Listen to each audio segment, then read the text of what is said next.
This is Tippy I. The time has come for the Lions to tell our own story. You're listening to the Lion's Voice vlog. Respect and love from St. Croix VI to the world. Rastafari.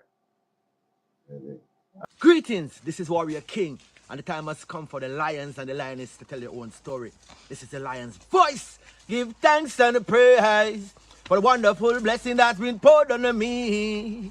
Give thanks and praise. Jah use I as an instrument to set the people free. Jah give her the powers to chant. Jah give her the powers to chant. Rastafari, the Lion's Voice. What are you waiting for? Come together, calling from near and far. Know who you are. What are you waiting for? Rally up, it takes the dust. What are you waiting for? Ancestors paved the way for us. Yes, I am Ketis Oyonde, asking, what are you waiting for to come together? The time has come for the lions to tell our own story. This is the Lion's Voice. Yes, Jap people, this is Michael Shamai representing. I will say, hear the Lion Voice, saying it is time for the lions and the lionesses to tell their own story. King David killed Goliath with a stone, we original dread. The fittest of the fittest shall survive. But people, open your eyes, wake up. Blessed love, this is Queen Omega representing for all lions and lionesses. With the Lion's Voice, we come to tell our story. Rastafari, live it. Hey, the Lion's Voice, Rastafari. Amina, the time has come for the lioness to tell our own story. No surrender, no retreat, we are Jaja soldier. Rougher than the streets, tougher than a boulder. Bigging up Lion's Voice. Now put it. I Jalifa said that. I will never stop, hail the Most High, and I will never stop, call Rastafari. Blessed love, this is Kushite representing for the Lion's Voice. We are here to tell our own story, Rastafari. Yeah, David Dread of Steel Pulse, and I'm saying here to Lion Voice because it's time that the lion have its voice, have its own story. Says I'm stepping out here. Hear me now. Oh, yeah, the Lion's Voice. Raw.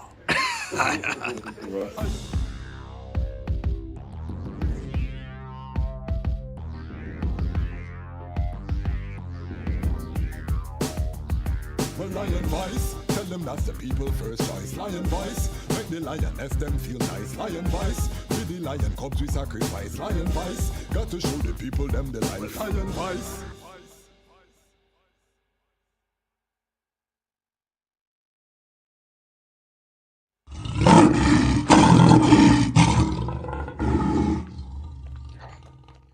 Jano, I'm so hungry, bro.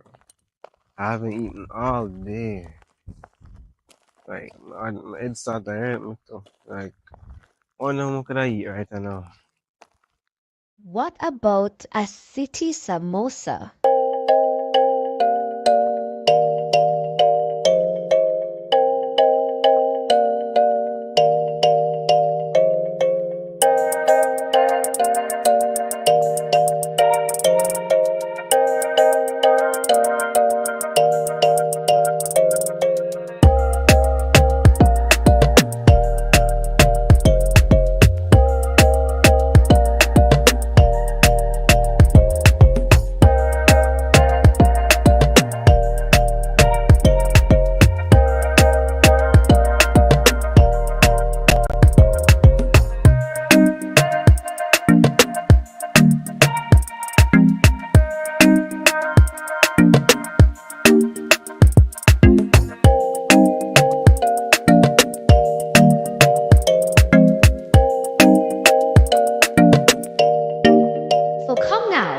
Get your samosa, a fusion of Indian, Jamaican, and African culture. City samosas, the best samosas in the city. Well, I am the generation of those that chose to see the face of the great I am. With the Emperor Haile Selassie I, King Ras Tafari of Ethiopia. Well, he's the almighty creator, in flesh and in bone. And he's seated upon King David's throne. Well, I came to tell the nation on the microphone. Yo, let them know righteousness is here to conquer. The bigger king trample down those evilest monsters. Mussolini, he's getting burnt up like ganja. Our nation needs to get stronger. Give thanks, our locks is getting longer. The angel revealed the scriptures, the number 6, verse 5. My antenna channeling the heights of the Most High. Crown king of king, lords of lords. Now you do the math, Rastafari comfort. I and I with the staff. Children of Israel, make sure you step on the right path. It's the 21st century, the wicked about to feel the wrath of the ancient of days. Emperor Haile Selassie I, pure in all his ways. That's why I am Kwasi and I praise the Naya Bingy King. Let the children know the salvation Naya Bingy bring. Yo, it's conscious hip-hop music, strictly for the king. For those who don't know, it's a Naya Bingy thing, hailing the Aya Aya. Bingy King, Naya, Bingy King, Naya, Bingy King, with the scepter lightning. Aya, Bingy King, Aya, Bingy King, Aya, Bingy King, with the scepter lightning. Fire, Bingy King, fire, Bingy King, fire, Bingy King, earthquake lightning. Naya, Bingy King, Naya, Bingy King, Naya, Bingy King, with the scepter lightning. Tell him about Selassie I. Terrible and dreadful, with a head full of sheep wool. Babylon, you better keep cool, cause he rules. Earth is just his footstool. You think you somebody, but you're only just his tool. Whirlpools, whirlwinds, blow away their sins. Instead of following the shepherd, they were following trends. We set the judgment, they killed too many innocent. Now they got to feel the wrath of the omnipotent, omniscient king with the scepter lightning. From the birds to the creeping things, all hail him. Selassie I, guide I and I, provide for I and I, live inside I and I, so we can't die. Must live eternal I, up in Mount Zion I, side by the Most High. Aya, Bingy King, king of all kings. Can't forget Queen Omega with the scepter lightning. Naya, Bingy King, Naya, Bingy King, Naya. What do you have to tell the people about Ras Tafari? Light to the world. The king of kings and the conquering line of the tribe of Judah. I like himself. Hey yo, yeah, hear them high, hear the black king on the 23rd of July. So tell them guy who praise God up in the sky, it's a lie. The Almighty living on your night.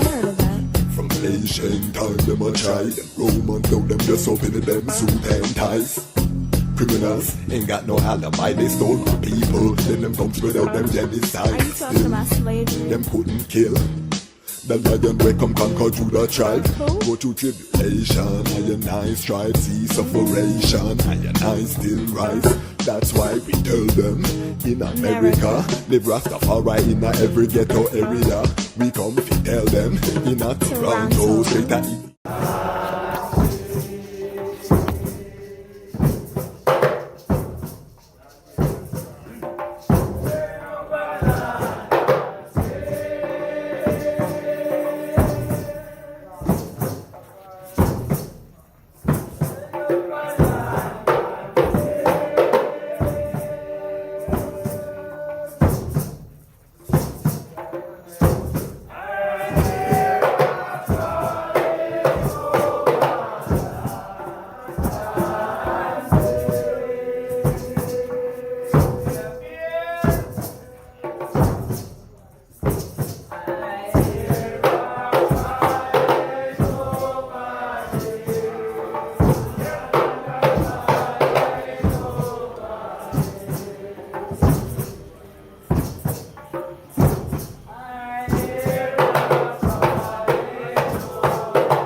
Greetings in that divine name of His Imperial Majesty, Emperor Haile Selassie I. Glory and honor in the name of His chosen Queen, Empress Waziri Menen. My name is Kwasi Bonsu, aka the Dejazmatch Kwasi, aka Ras Kwasi, aka the Reading Ras, aka the Pan-African Happy Man, creative industry attorney. I'm an author, I'm an artist, I'm an actionist, and right now I am the host of Lion Talk Live. Welcome to Lion Talk Live special edition, and welcome to to the Lion Voice Network, where the lions are telling our own story. Blessed Groundation Day to the global Rastafari family. It was on this day that Kadamawi Haile Selassie I touched down in Jamaica to the largest concentration of Rastafari on the planet at the time. And it is when he bestowed gold medals to the leaders of the movement, shocking Rome, you know what I mean? Because he was called to denounce I and he elevated I, you know what I mean? Divine ratification, we're going to talk about it. We have a very powerful panel today. We have brethren from each of the islands that were visited on the Chad that are going to give us a historical overview. We have at least 3 panelists who were there physically to witness the king. We're going to hear from them in terms of their personal experience. And we are going to, of course, answer questions. This is an interactive platform. So big up all of the early Lion Pride. Big up yourself. And if this is your first time here, we call our audience the Lion Pride. If you subscribe, you're part of the Lion Pride. We are the fastest growing Rastafari platform on the planet. 1,200 new Lion Pride members were added in the last 7 days. Big up yourself from the 4 corners of creation. The word sound is going out there. We are coming together. This is a community of like minds.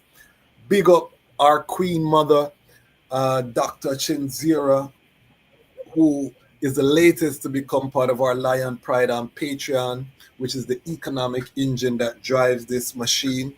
Become part of our Patreon if you love the content and you want to see us have a world-class multimedia platform, then contribute to the Patreon we're building. And the vision is, again, a world-class Rastafari Pan-African platform. We overstand the role that independent non-aligned media has to play in this Armageddon, and we are preparing ourselves to serve the needs of the global family. So give thanks to everyone who sees the vision and is supporting from early. Love and I spec. If you love the broadcast, you can give a super chat. You can give an attribution, even $1. If you love the content, if you don't love it, just watch it. Turn off whatever you want to do. We still give thanks for everyone, all the love. See the Lion Pride, some coming in from early. Australia in the building from early. I don't even know what time it is in Australia. We have our Lion Pride on Patreon checking in from Australia. Let us know what time it is in Australia. We're bringing together the global family. I want the item to know how mighty Kadamawi, Haile Selassie, and Empress Men and Astra legacies in all of the ends of the earth. You know what I mean? And we are doing it. We are making history with this platform. So big up everyone. The Ubuntu Lion Pride, $70 and up. Immortalize yourself in the Ubuntu Lion Pride. We give thanks. All of my brethren and sisters who've given them attribution. The Action Lion Pride. You don't have $1. You like, you comment, you share. Just take action. You know what I mean? That's all we ask. Also, we have the Watch and Peep Lion Pride. Those who just watch. We had 40,000 in the last 28 days watching the content on the platform. 40,000 unique IP addresses. You know what I mean? Over 53,000 views. So we give thanks for the global family tapping in. So just watching is a strength. If you're a peeper, you just come to bad mind the platform, or you just come to watch and see if we make a mistake or the downfall. We big up the eye same way because you're part of the ecosystem. And I always just give the warning, this is the most dangerous platform for our people, because if you watch too much, you're going to start to love the content, and then you become a watcher. The next thing you know, you're Action Lion Pride, and then you join the you know what I mean? It's dangerous because we're too positive over here. So I'm warning all of the peepers. Yes, family. When you see I sipping, we're sipping a Rastafari. We're supporting Rastafari business. Big up Ras Lidge, Ramia King Design, Tumblers. Big up Wally King's Graphics. Big up Frontline Books, our latest sponsor. Autobiography of His Majesty, The Wise Mind. Go to Frontline Books, thefrontline.com, and support. You know what I mean? We're growing together. So this is a community platform. I want the them CI, but just know that it's a global family that's supporting this uprising, and we're going to have a powerful connection tonight. So get your ital snacks, your meditation. If it's sacrament, make sure it's the highest grade, because we're going up into the highest heavens tonight. All right, so the housekeeping out of the way. I'm just going to bring forward the entire panel. I know we're going to need extra time tonight, so I'm asking forgiveness in advance. We have some griots of the highest order tonight to help us paint the picture. So, producer, help I to welcome Lion Pride, all of tonight's panelists. Yes, give thanks and praises, Rastafari blessings. As you can see, we have a powerful panelist. What we're gonna do is just have every panelist introduce themselves, and then for a presentation standpoint, we're gonna go in the order that His Majesty visited the islands. Trinidad will kick us off, Bongo Grease, with his presentation. We have some visuals. We're going to look at some footage as well, multimedia presentation. Then we're going to Barbados. Then we're going to Jamaica. Then we're going to Haiti. We're going to seal up with Haiti. Then we'll have an open reasoning about the impact of this trip, this trad, and what that looks like. And again, put your questions in the chat. We are lively around here. We're African village, so we love attributions. If you feel good about something, let us know. Also, Lion Pride rules in effect. Once you come in, let us know where you're watching from around the world. Just check in with the global family. Let us know.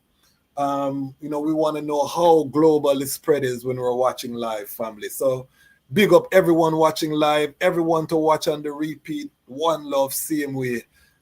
This is the Lion's Voice. All right, so let us get started. I'm going to ask the item to unmute and just to introduce yourself. Our elder Jerry Small, his phone is not working the best, so he's listening very keenly to his ear. So that is what you're seeing there, grassroots energy. So just bear with us as we work through the technology. Bongo Grease, your camera is not on. Can you introduce thyself? Yes, HaileSelassieI. Glory to God, glory to song, glory to the power of the ever living I. Stick a pin. I forgot that we said we would open with the eyes. So even before the eye come through, let me allow the honorable priest Haile Mikael, Kez Haile Mikael, to just bless us up. Make we hear some Amharic, and then we go in at the introductions. Give thanks. Yes, I give thanks to everyone. Blessed love, blessed love. Give thanks to Lion Voice listeners globally. Right there, as we commemorate this blessed and strength, and freedom to I and I. So I just stand for prayer. So that's how I have a world of manifestos. I do. I'm going to read from the Gospel of this Johannes, St. John. St. John 14, I'm going to pick 2 verses from it. So it says, I will not leave you desolate. I will come to you yet a little while, and the world will see me no more. But you will see me because I live. You will live also. In that day, you will know that I am in my Father, and my Father, and you in me, and I in you. He who has my commandments and keep them, he it is who loves me, and he who loves me will love my Father. I will love him and manifest to him. So habu wala manifest do sa hadu ang lakame. Degeta chin Jesus Christus. Kedenita chin Jesus Christus I. Why black? We ask of you to bless this gathering. You know what this gathering is for. As we celebrate Christus Tensaha Imutani, Most High Xavier has risen today and trampled death and give us freedom from slavery so that we can live. As you taught us in St. Matthew 6, verse 3 to 13. Abata chino, besamai, yenit nor simi ekidis, mengesi tinta fekad besamai, nyerachindun. Dami dear tun, yelet injarachinen siten zare, bedelechinen ye queer belen. Dagma ye belen ye queer ipenal. Atabetu patina matakban, katufu aninji. Mengesti yantina, natina hailem meskana, lezalalimu, amen. Istingel Mariama Bemeleku, Gabriel Salanta Salam, your Virgin Spirit as well as in body, O the Mother Perfect God, peace be unto thee. Blessed art thou amongst women, and blessed the fruit of thy womb, rejoice, O full of grace, and the Lord is with thee. Ask and pray for us to thy beloved Son, Jesus Christus, that he may have mercy upon our souls and forgive us our sins. Sabat lahab, sabat lawal, sabat lamanifest kitus, ahadu, tak, amen. Give thanks. Give thanks for the blessings. Bongo Grease, the high time. Yes, again, greetings to everyone, each of my brothers on the panel, greetings to all listeners, greetings, family, Rastafari family. Glory to word, glory to song, glory to the power of the ever-living I and his royal consort, Empress Man and I. Give thanks. Would I like to proceed or just introducing myself? Yeah, just the introduction, and then we'll go to the high. International coordinator of the Nyabingi Order, Secretary, Corporate Secretary, and Assistant Chairman of the All Mansions of Rastafari, and plus Nyabingi Elder, member of the Reparation Committee, Trinidad and Tobago, and still affiliated to a lot of other Rastafari progressive groups, HaileSelassieI. Let's see the first. Honorable Kez Haile Mikael, introduction. Yeah, man, give thanks, Kez Haile Mikael from Jamaica. I'm currently in Trinidad at the moment. One of the priests from the Ethiopian Orthodox Tobago Church was ordained deacon by His Grace Abuna Yisak, and then later become priest by His Grace Abuna Thaddeus. Also the vice chairman of the evangelical unit of the Caribbean and Latin America. And I give thanks to be sharing this platform with my elders. And I'm humbled to be here. Give thanks. Give thanks. Bongo Jerry. Yes, because of the difficulty with my phone, I just now focusing it on myself. You hear me all right? Yes, perfect. Yes, I am Jerry Small, born and grown in Jamaica. And as a young Rastafari from a teenager, by the time I reached 21, I got involved in radio. I do most of my work through radio and writing. And I will give an account of my experience from the airport and the 3 different occasions that I came in contact with His Majesty. I also have a conversation that His Majesty had with my father and a couple other things. Thank you very much. Let's be real. The Eye is a living legend, one of the icons of Jamaican media. radio personality. He's very humble. He's also my family, so I'm biased, you know. We have a relation ancestor. So big up Bongo Jerry. Ras Kulcha, introduction. Yes, I. Greetings in the name of His Imperial Majesty Emperor Haile Selassie I. And I give thanks and Isis for this opportunity to be able to reason with our brethren and sistren all over the globe. I, man, personally, is just a humble youth from Miami, Florida, Little Haiti, Miami, Florida, to be specific. Grew up in the Nyabingi house in Miami, Florida, since the age of 17 and been trotting the life ever since then.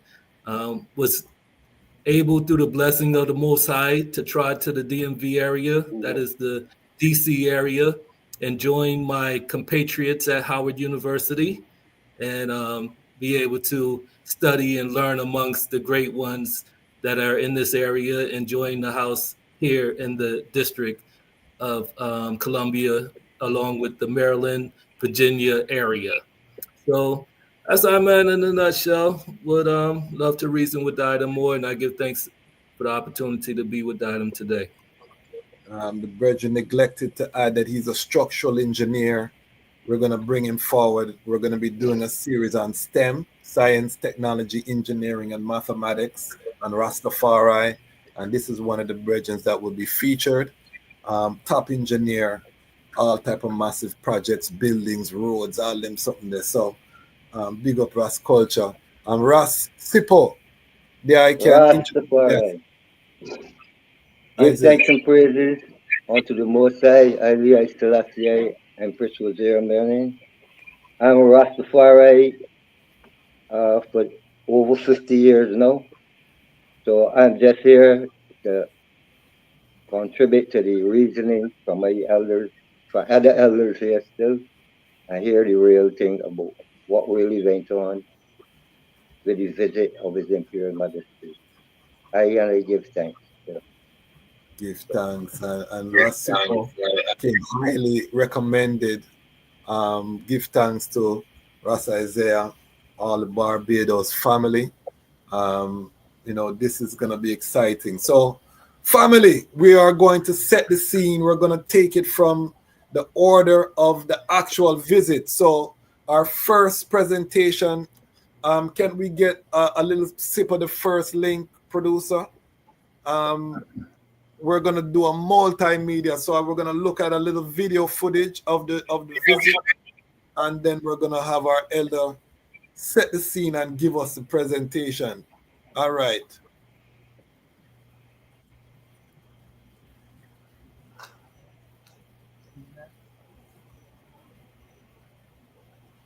All right, we're going to work it out. Our second royal visitor is Imperial Majesty Haile Selassie, Emperor of Ethiopia, Ras Tafari, Lion of Judah, and Yes, I. This is Tippy I. Trinidad and Tobago is honored to receive this distinguished personage. Hold on, let us work out the technology. 1 second here. No. Share it again. Descendants of the Queen of Sheba and King Solomon of Jerusalem. 1 second here. We are working out the technology.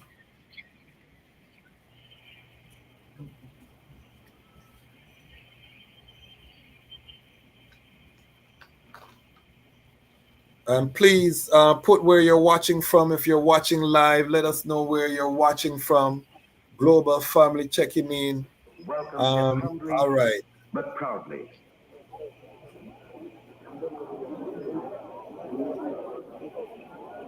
Religious ties and friendly links between our countries were renewed and forged with the visit of Emperor Haile Selassie and his distinguished party. Trinidad and Tobago salutes Ethiopia. First stop, Aruna, and our African visitors, greeted by the mayor and the waiting crowds, had their first impression of Trinidad's indigenous cultural expression when the pulsating beat of the steel bands talked of our common heritage of drums.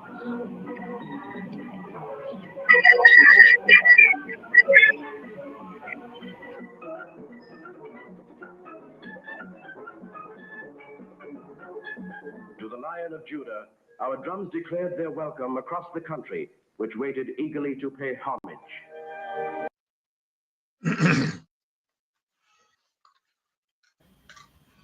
All right, we're just giving you a little viewpoint. Bongo Grease, set the stage for us about the visit of His Majesty to Trinidad. Yes, greetings again.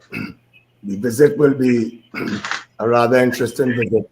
Since the visit was a 3 days period, from Monday the 18th of April 1966 to the 21st of April 1966. You know, HaileSelassieI, Ras Tafari, give thanks to each and everyone. His Majesty arrived in Trinidad and Tobago at 12 noon. At 12 noon. Between the hours of 12 noon to 12:20 p.m., 12:20 p.m., His Majesty, the first place he visited out of the airport, as you can see in the show you just do there, that first place he visited was the Arima Bandstand, where he was welcomed with the drums of Trinidad and Tobago, pan band, you know, children beating for him, which he was really amazed hearing steel band music as on his arrival. After leaving the Arima Bandstand, His Majesty then visited the Ethiopian Orthodox Church in Aruka at 1:05. During the time that he visited the church in Aruka, it was a very historic moment because it is known that out of Ethiopia, the Ethiopian Orthodox Church was the first to arrive in Trinidad and Tobago in the early 1952. I believe it's in January 1952. So out of the sister continent, Trinidad and Tobago had the first Ethiopian Orthodox Church. As I indicated earlier on, it was from 1952. However, at His Majesty visit to the Orthodox Church in Aruka, the head of the Ethiopian Orthodox Church at that time was Reverend Meshra Gebra Yesus Meshida. He was the person that led the prayer and welcomed the Emperor Haile Selassie I to the Aruka Church. Also at the church was one of Trinidad and Tobago stalwart, Turaya Buzz Butler, who before Dr. Eric William fought for elections and parties in the early 1950s. He greeted His Majesty at the Ethiopian Orthodox Church with a palm branch, you know. And I guess some of the words was Ila, Ila, you know. One still trying to interpret the word, but I guess it's Hebrew, Amharic. Ila would be like, you know, in some terms, Allah would be God. In Amharic is a God, you know. Eli is a God. So it's all about the interpretation of the word. When he left the Ethiopian Orthodox Church, he spent about 20 minutes. He then traveled to the University of the West Indies, where he ended up touring the campus. Then coming down on his way down, he was able to visit the children rally. He was very concerned about the children rally, you know, the children rally, which His Majesty himself personally greeted the Scouts and Girls guys. It was a real amazing moment for the youths. However, let us keep in mind that the visit of His Majesty to Trinidad and Tobago, and by extension the Caribbean, was a direct result of the then Prime Minister, Dr. Eric Williams, who invited His Majesty. Prior to 1966, His Majesty sent one of his public servants to go to Ethiopia and commission Emperor Haile Selassie I to come to Trinidad by any means get him here. So he went and set up. An embassy was set up in Ethiopia. I guess prior to His Majesty coming here, there was a guy by the name of Mr. Daniel. I will find his name from Mr. Daniel, who put his credence to His Majesty. You know, give His Majesty his credence. So there was an embassy and there was an ambassador from Ethiopia to Trinidad and Tobago, Mr. Daniel. However, again, the visit as a direct intervention. The Trinidad and Tobago contingent knew of the visit. Jamaica, Barbados, and Haiti were indicated or knew about the visit through diplomacy after the acceptance of the visit of His Majesty to come to Trinidad, to visit the other 3 Caribbean islands, since there was something in common. Prior to that, the real reason for bringing His Majesty to Trinidad was more or less, Dr. William, as a Harvard University student, was a very skillful man. During those early years of 1966, the elections, as you know, in 1966, Queen Elizabeth visited Trinidad. But in terms of His Majesty was the first Ethiopian to ever travel abroad. And his first travel was out to the United Nations, which set the precedence for further journeys, as we have experienced later in 1966 in the Caribbean. So getting His Majesty here was a highly strategic political move by the then Prime Minister, Dr. Eric William, since in 1966, Trinidad and Tobago was undergoing an election. And during that election, there was a very strong pull and tug between the East Indian community and the African community. So getting Her Majesty to Trinidad actually brought the African population more stronger together, where they could not be bought or sold. So it was a direct strategy. If you happen to do history and you study Trinidad and Tobago, Dr. Eric William wrote some books, Capitalism and Slavery. You might also see one of his books, Inward Hunger, by Dr. Eustace Eric Williams. That would indicate, one of the main push for bringing His Majesty to the country at that particular point in time. His Majesty visit here at that point in time too was also part of the ongoing solidarity for the love that the people of Trinidad and Tobago show to His Majesty during that particular period of time from 1936. However, we must understand that during 1966, while Jamaica had a strong Rastafari presence, Trinidad and Tobago never had an established Rastafari, established Rastafari society.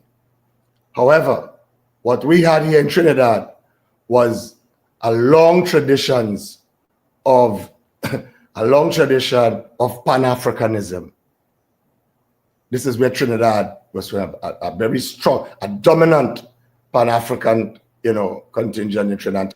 But if we're going to look at the first Pan-African conference under Sir Henry Sylvester Williams, and then again we look at we recognize, as I have it here, there were 5 Pan-African conferences. The last one was in Manchester, London. The leaders for the first time in Africa have been in a conference in charge. At that conference, you had 2 Trinidadian. Now you had one Trinidadian by the name of CLR James, who at the time in between 1936 was in London mobilizing and activating for funds in order to assist Ethiopia. Because while His Majesty was in exile, he was still the main man. He was still part of the struggle. He was still the main person. So funds and these things was collected. While on the other hand, there was a Trinidadian again by the name of George Padmore. George Padmore was an advisor to Dr. Kwame Nkrumah. He was also an advisor to Emperor Haile Selassie I. If we take into consideration the formation of the Organization of African Unity, it was formed in 1963. Both George Padmore and CLR James were responsible for and had the mandate and the mission to establish to establish or creating that space for the Organization of African Unity. Because after that, in terms of their work, there were two conferences, the Casablanca Conference, which was headed by Dr. Kwame Nkrumah, and the Monrovia Conference that was headed by Emperor Haile Selassie I. These two conferences set the pace for the Organization of African Unity, together with George Padmore and C.L.R. James. So our Pan-Africanism was very strong, dominant. We met a sister from Trinidad and Tobago by the name of Elma Francois. She was an activist on the war, on the war. So in Trinidad and Tobago, when we really look at it, we look at 1936, when the Italian invasion invaded Ethiopia with Mussolini. It was again George Padmore, a Trinidadian, who helped to bring about the consciousness of the people of Africa and bring about the concerns of Ethiopia. It was always commendable to remember that the Italian was driven out of Ethiopia. There was another Trinidadian who was involved in Ethiopia during the period of the time, right? His name is Colonel Julian, also known as the Black Eagle. He was replaced by an African American named Robinson as the head of the Ethiopian Air Force. So Trinidad and Tobago served, again, as I indicated earlier on, as part of that dominant, Pan-Africanism. Trinidad served as leading roles in terms of Pan-Africanism to set up and free, the African countries from colonialism and imperialism. So I would now go and just touch brief on some of the, I might be here and there, but I'll give you the history of Her Majesty's visit. On the 18th, Dr. William Haile Selassie and Governor General Sir Solomon Ochoy walked through the Guard of Honor, again, as I indicated with the Scouts and the Girls Guide. The Emperor was introduced into Trinidad and Tobago as the living legion, the Saga of Ethiopia, also the Lion of Judah, King of Kings, Lord of Lords, conquering land of the tribe of Ethiopia. Mr. George Daniel, that's his man name, Ambassador of Ethiopia, present his letters of credence to the Emperor Haile Selassie I in August of 1965. At that year, where Trinidad had set up the embassy into Ethiopia. Now, this embassy that was set up into Ethiopia was very strategic, again, as I indicated earlier, by His Majesty, because it only lasted about 2 years after His Majesty visited Trinidad. It didn't have the real full power of the embassy there, because it had already served its main purpose. Born in 1892, a provincial noble stock, young Tafari, as he was first, had no expectation of a throne. Even before the First World War, at an incredibly young age of 16, he was provincial governor. He was already at the rallying point for Ethiopia. His Imperial Majesty encouraged, one thing he loved, he encouraged the youthful adherents to seek higher education at home and abroad, while he was still regent in 1823. He won Ethiopia membership of the Leagues of Nations, while that impotent body did him little good when the Italians invaded 13 years later.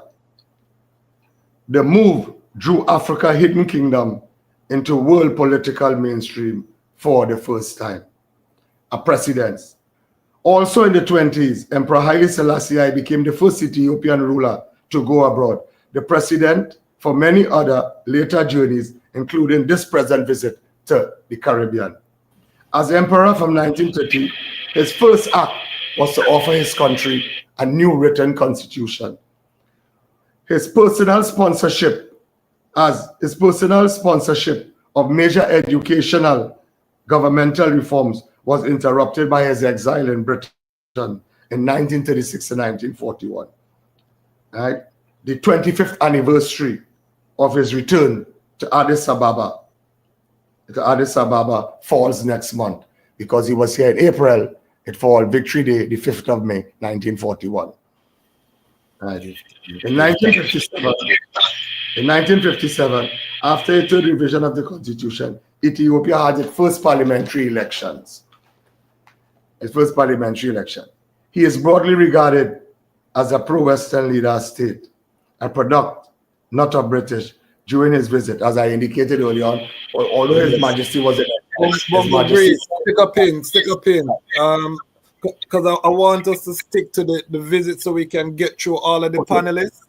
So if we can just stick to the Trinidad visit so you can pass the baton to Ras Sipho. Yes, I. Okay. Yes, well, I already gave the visit. Again, as I say, part of the visit that was very important to His Majesty was his dog Lulu and his grandson. They made an impact. Apart from that, again, as I say, the dons who were discussing the war, what was amazing about the visit was His Majesty's stature, the smallness of his stature, for the first time hearing of His Majesty. But again, as I indicated earlier on, based on the Pan-Africanism, Trinidad and Tobago, everyone in Trinidad and Tobago was fully educated about the king. Fully educated, especially because of that Italian war, So the visit of His Majesty was a total impact, because even today, I, as a youth who witnessed His Majesty twice, both at San Fernando and both at the capital city at Port of Spain. There was also one brethren who was at the time visiting His Majesty, that after His Majesty leave in 1972, set up a Rastafari organization in Trinidad and Tobago by the name of African Unity. African Unity that fall under this brother called Man, but it is a traditional out-of-the-box Rastafari group, sect, in terms of the Yoruba, African Unity, Yoruba Rastafari, rituals and thing Yoruba, most parts of it, still HaileSelassieI, Rastafari. And Man set up the African Unity as a youth. He became Rastafari after the visit of His Majesty. So His Majesty visit had a strong impact on him, where he actually, gathered the flocks in order to maintain that strong presence of African unity and bringing ones to the consciousness of His Majesty, not only as Emperor of Ethiopia, but under that strong, personality, of African consciousness. So these were merely some of the positive highlights. Apart from that, too, give thanks. During one minute, Kwasi. Apart from that, too, all the countries, all the other countries like Haiti, Barbados, Jamaica, had representatives in Trinidad during the time of the visit of His Majesty in order to make preparations for their visit. HaileSelassieI. Selassie the first. Give thanks, mighty. And just mute your mic. We're going to return to the eye. But now let us go. The plane is moving. So we heard the Trinidad part of the journey. The next stop, Ras Sipho. Ras Tafari. Yes, I give us the presentation. Greetings in the name of the Most High Emperor Haile Selassie I and Wazir Menin. Well, the first visit to Barbados, it was a Thursday, and the king arrived here at 8 o'clock in the morning, 59 years ago. At the airport, there was not one Rastafari in sight. He arrived at Seville International Airport, and he also leaves the same day, because the king only spent 14 hours in Barbados, so it was a real short trip. He was received here by Governor General of Barbados, Governor of Barbados, Sir John Stowe and Lady Stowe. Because we were still under the British rule at that time. We wasn't independent at that time. We got our independence the same year, but in the 30th of November. So some of the papers, headlines at that time, the Advocate, the Daily News, they were showing you like the royal welcome for HaileSelassieI Selassie get a great warm welcome. The John Store here, Selassie. John Store said about Selassie that he's a good example to follow. The Enver, right? Arabara and Eric Williams, Barbados had to really get on it because they wasn't on the program. And they still, Eric Williams and Arabara still get on a short visit in Barbados. He only spent 14 hours, as I say, in Barbados. And from here, he went to Jamaica. The emperor never went into the House of Parliament. He just sat at the bottom of the steps of House of Parliament. He never went in. From there, he went to the University of West Indies. He also met with Sir Frank Worrell there. In one of Arabara's speeches, he said that the emperor observed that observing the emperor visit was an inspirational to all the Caribbean people, and it will rekindle the fire of African freedom. That is a word song of Arabara towards Selassie. The emperor said to the people of Barbados, I say this in connection with the fact that the people in Barbados, I understand, are going to the independence in a very short time. I say to the people of Barbados, congratulations on hard-won independence. I am glad to be here with you today. And he added, I am confident that the people of Barbados are going to live up to their expectations in their independence, work even harder for prosperity and unity of their nation. May God bless Barbados. Those were the word sounds of the emperor. As I show you, it was just a short visit to the emperor. It was only 14 hours. My personal experience, I was 13 years at that time. And there wasn't a school at that time, but it was coming over the radio that the emperor on his way down from the airport. So I ran to my mother's house and asked her who's this man that they're talking on about on the radio. And she told me he's the richest black man and his family's a Solomon. So I asked my mother if she mean the man in the Bible. And she tell me yes. So I always I go see this man that got family in the Bible. So I went and see the king in Bay Street, a street called Bay Street. And that was it. Because the king only spent 14 hours in Barbados, really. You know, the other things that you really, like how my brother in Greece, they talk about Bongo Grease. That is real history that he knows show about Trinidad and the visit and then say. But Barbados only had a little glimpse of the king, really. Yes, I am. Yes, So that's my presentation. Yeah, give it's give short. thanks. We're gonna return to the eye. You know, it's a great honor to have the eye on the platform, sharing. Yes, And it just struck I that it's well documented that in 1941 the British tried to take over Ethiopia. They tried to annex Ethiopia following the war and the liberation. And then we would live to see His Majesty visiting these newly independent nations that were coming under out of the British rule. So the disintegration of the British Empire, which still continues to this day. His Majesty. Another thing I would like to show you, cause I used to work on a ship, on a Harrison ship, a cargo ship. So we used to go to Africa and them places. So in 1974, with Mengistu taking over, I was present there as a seaman. Yeah, I say. And I see soldiers running about looking for the emperor, really, because I asked one of the daughters there what's going on. And they tell me they're looking for the emperor. So I was present in Ethiopia when Mengistu tried to take over in 74 still. Okay. I just show you that, to show you that, you know, the more say is put you in alignment to see him still. Rastafari. We're gonna stick a pin on that one because we have to hear more about that part. Yeah. We have to bring that's a whole episode by itself.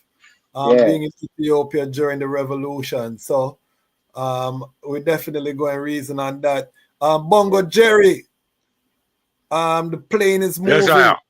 to Jamaica. Give us the history of the visit to Jamaica. Yeah, yeah, hear me good? Perfect, perfect. I Yeah, don't know well, if you two can put your events in phone like this. Can you 1964. put your phone like this? Stick a pin. Can you put your phone like this? So we can get Like the what? yeah, just switch your phone there so we can see It's like the phone the freeze up, but all right, continue. Just continue. We're trying. all We're right, two trying. events. You heard me good? Yeah, man, perfect. Two events in 1964 helped to bring His Imperial Majesty to Jamaica. The first is that in 1964 there was a conference in Africa, and Eric Williams, as a long-time Pan-Africanist, and also the head of government of Trinidad, invited His Imperial Majesty. All right, you see, we're gonna wait. Wi-Fi, the guy made an appearance. You know, when we get into certain heat, you know what I mean, the technology always wants to start a show, but we are here. Bongo Jerry is a historian of the highest order, so we're in for a treat tonight. Get your ITAL snacks. Let me go to the chat while we wait for Bongo Jerry, and then after Bongo Jerry, we're gonna talk about. We're going to hear from the Honorable Kez about the coming of the church, because that visit to Jamaica also initiated the coming of the church to Jamaica. So we're going to talk about that. Ras Jonah Rebel, DMV checking in. Big up yourself, blessed love. And let me big up Ras Jonah. The picture of His Majesty behind the painting, that's the Brethren work. So big up yourself, Ras Jonah, on the works, you know what I mean? Hold on there. Bongo Jerry is coming forward here. Go ahead, Bongo Jerry, and we'll get forward to the content. Yes, Wi-Fi, the guy. We know who he is, so you know, give him his time. Selassie I been out in the yard all morning, tuning in just in time. Now, Selassie I is a member of our Lion Pride and Patreon, and the brethren is tuning in from Australia. Selassie I, tell us what time it is in Australia, please. I just want the item know this movement is global, so just in case you weren't aware. Total praise to the Most High, Haile Selassie and Queen Empress Men, and blessed love to our HaileSelassieI children. Big up yourself, Hamilton Brown, Lion Pride out of Massachusetts, checking in. Lioness Love Child, greeting ones and ones, Haile Selassie the First, Empress Men, and perfect balance. Big up yourself. Hold on there. Bongo Jerry. Are you hearing me? Yeah, I hear you perfect. Continue. 1964, the conference, Eric Williams. Yes, you heard me up to Eric Williams? Yes, continue. Yeah, Eric Williams invited him to come to Trinidad in 1964 because they met at a conference in Africa. A matter of fact, Norman Manley and some other people were there, but they weren't that interested. They were trying to save themselves from some things that was happening in Jamaica. You still hearing me? Yes, I. Perfect. Are you still hearing me? Perfect. Still hearing me? Yes, I. Perfect. All right. So now in 1964, also a government mission went to Ethiopia to study low-cost housing, because Ethiopia had been doing some low-cost housing that all of the so-called third world could learn from, how to build better houses for the poorer people for a more economical price. So the Minister of Housing of Jamaica and some technical people went on a mission to Ethiopia to study low-cost housing in Ethiopia in 1964. You hear that? Yes, I. Continue. We're hearing you perfect. Yes, all right. So when they were leaving on a meet with His Majesty said he would like to do something for the people of Jamaica, but he would like to do it in the area of education. So he gave the Minister of Housing some money, including some solid gold, and some cash to go and build a polytechnic school in Jamaica. You know, polytechnic mean a technical school, but higher than a high school, and teaching all of the technical areas of education. Poly mean many and wide. The word poly mean many and wide. That's why polygamous mean you have many wife, and some of them wide. Anyway, polytechnic school was a school teaching all of the sciences, but higher than higher school. His Majesty said, I'm going to give them this money to establish a polytechnic in Jamaica.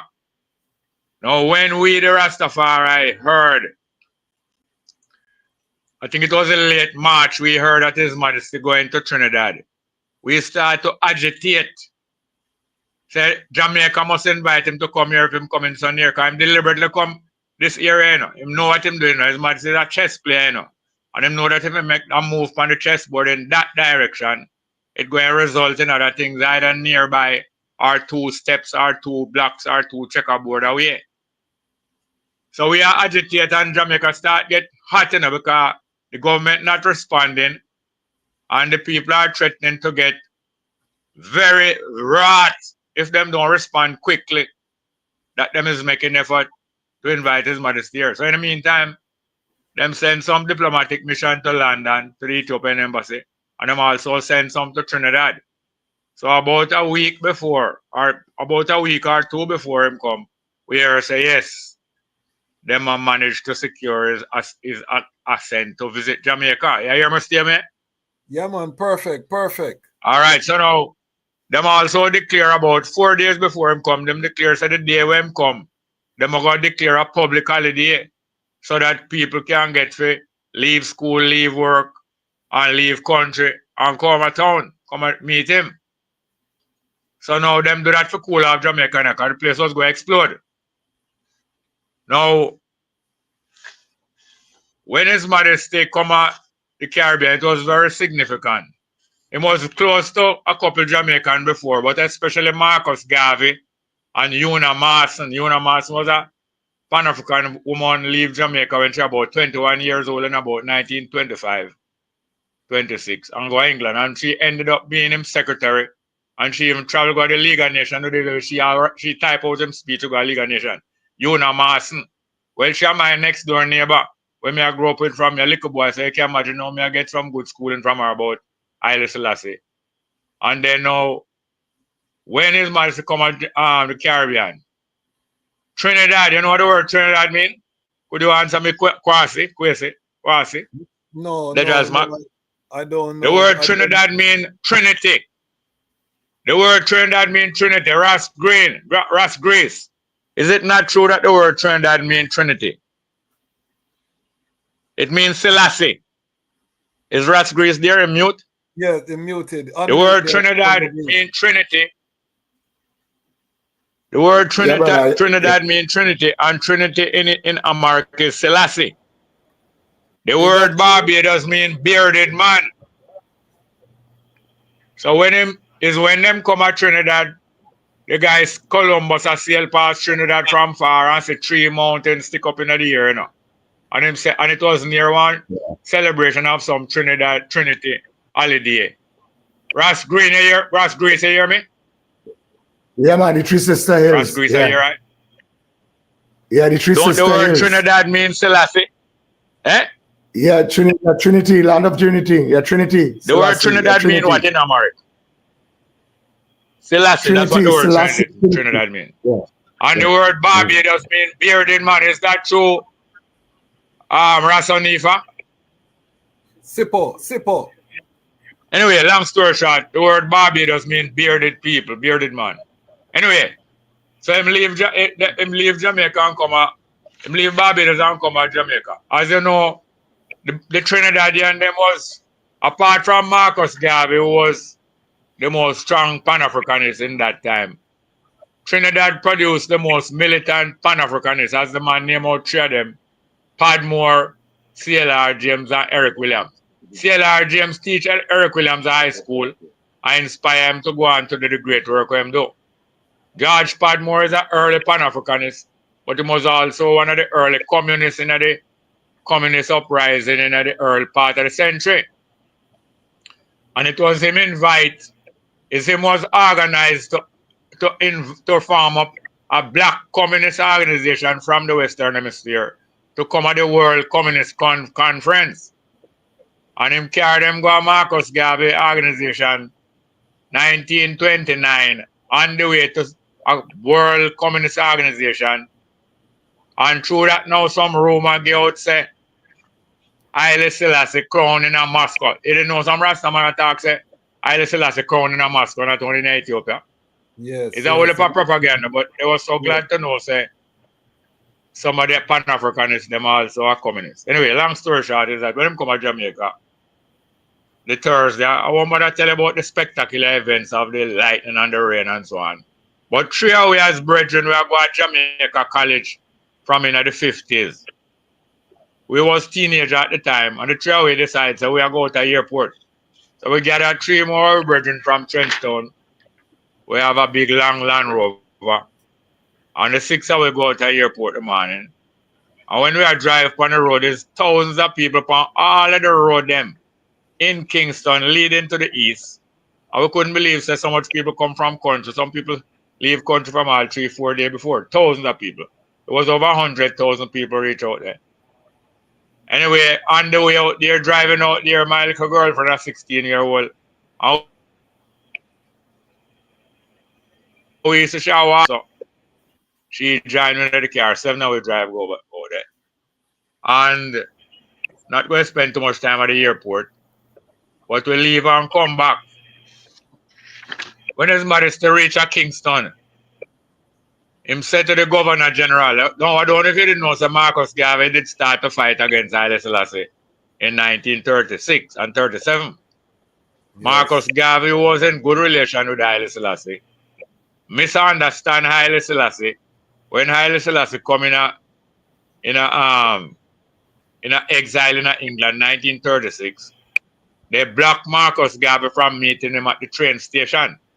There's a train station that meet the boat train. There's a boat him come from Palestine. Haile Selassie never go to England in exile now. Jerusalem, Haile Selassie go to spend him exile. And when him go to Jerusalem, the whole of the Jew them at Jerusalem start gather around and say, we king come. This is not the white people now. Yemeni Jew and all them people is people as dark as his Imperial Majesty and darker. The Yemeni Jew and all of the Jew them in Jerusalem start gather around Haile Selassie and say, we king come and we go free from Britain. So the British got very frightened and said, boy, Haile Selassie go and cause them to get thrown to Jerusalem. And then big Haile Selassie say, please come and spend your exile in England, where it is nearer if you travel go to the League of Nations, because we know say you have make several trips to the League of Nations. And them said to him, say, please leave out of Jerusalem and come spend your exile in England. But I chess Haile Selassie a play now. So him knows that them all get afraid and him knows that will lead to the next move. So when them beg him for come to England, him go yes. But him knows say afraid them take over Jerusalem. Never go to England in an exile. At Jerusalem him go. Anyway, when the boat reach Southampton, which is a port, you have a train leave from the boat and go into London. You call it the boat train. And when the boat train reach in London, all of the black militants in London and all of the black me leader them gather up in London to meet Haile Selassie, including a man named T. Ras Makonnen. Him call himself after his mother's father name. Anybody hear about T. Ras Makonnen, famous Pan-Africanist in them time? Yeah, man. Come from Guyana, British Guyana, yes. But him a Pan-Africanist. And call himself by the Ethiopian named T. Ras Makonnen. So them pick out some of the leader them. The British pick out some of the more moderate leader and carry them into a railway coach near to His Majesty train and introduce him to His Majesty in 1936. But them deliberately leave out Marcus Garvey and don't carry him in. Them don't want Marcus Garvey and Selassie link up. So now Marcus Garvey tried to contact His Majesty several times through the mail, both by writing letter and by sending telegram. But you know who deliver mail in America? Anybody can tell me. Kwasi, who deliver mail in America? The U.S. Postal Service. Yes, the U.S. Postal Service. And who deliver mail in England? The English Postal Service. It named the Royal Mail. Now, do you think the Royal Mail is going to carry no message from Marcus Garvey to Haile Selassie and back? No. No. The Royal Mail is not going to, just like how them never wanted Jew them in Jerusalem, link up with Selassie. The Royal Mail is not going to facilitate no link up between the two greatest world leader, African world leader. So Marcus Garvey writes several letters and sent several telegrams to his Majesty in London. Don't get no reply. And being so disappointed, because leave him leave Jamaica 1935 in disgust, you know. Them fight him down so much, including take away the whole of property. They take away his property, them take away his wife property, them take away the UNIA property down Liberty Hall. So they did these things between 1927 and 1935 to mash him down. And by 1935, he was so disheartened that him leave Jamaica in exile, so him never coming back to Jamaica. So in that frame of mind, and not getting a reply from Haile Selassie in London, you know how the mind works anytime people are depressed? Marcus Garvey gradually start to criticize Haile Selassie, say him not replying to him, and yet him see him up and down with white people. And Marcus Garvey got more and more disgruntled till Marcus Garvey started to write some terrible thing in his paper, licking about Haile Selassie, eventually saying Haile Selassie is a coward and nobody enough to support. And this is Haile Selassie is a man that was supporting the UNIA from before him crowning up. From before his majesty was called Haile Selassie, from Tafari, Haile Selassie was supporting the UNIA from 1918, before him crowned, 12 years before him crowned. And was in contact with Marcus Garvey and send money go give him and send land title in Ethiopia go give him. But I still love Marcus Garvey because I know that the greatest of people make mistake and sometimes weak and under stress. Anyway, long story short, when Haile Selassie drive from the airport and going into Kingston, Haile Selassie said to the Governor General of Jamaica in the car, I would like to be taken to the shrine of Marcus Garvey to pay my respects. What is Haile Selassie teaching us? He is teaching us that we must not make misunderstanding, cause estrangement between us, even though it is a natural thing to feel away and don't talk back to that person there. Haile Selassie set that great example, even helped me in my personal life. Haile Selassie first stop was to go to a race course, go to the shrine of Marcus Garvey where body bury, salute it or lay a greet and pay him respect to show it the people them that there's no hard feeling between Rastafari and the Garveyites. Because for years in Jamaica there was hard feeling, and up to now, a lot of Garveyites and a lot of Rastafari don't have no use to one another. But the majority of it overcome it by the example Haile Selassie.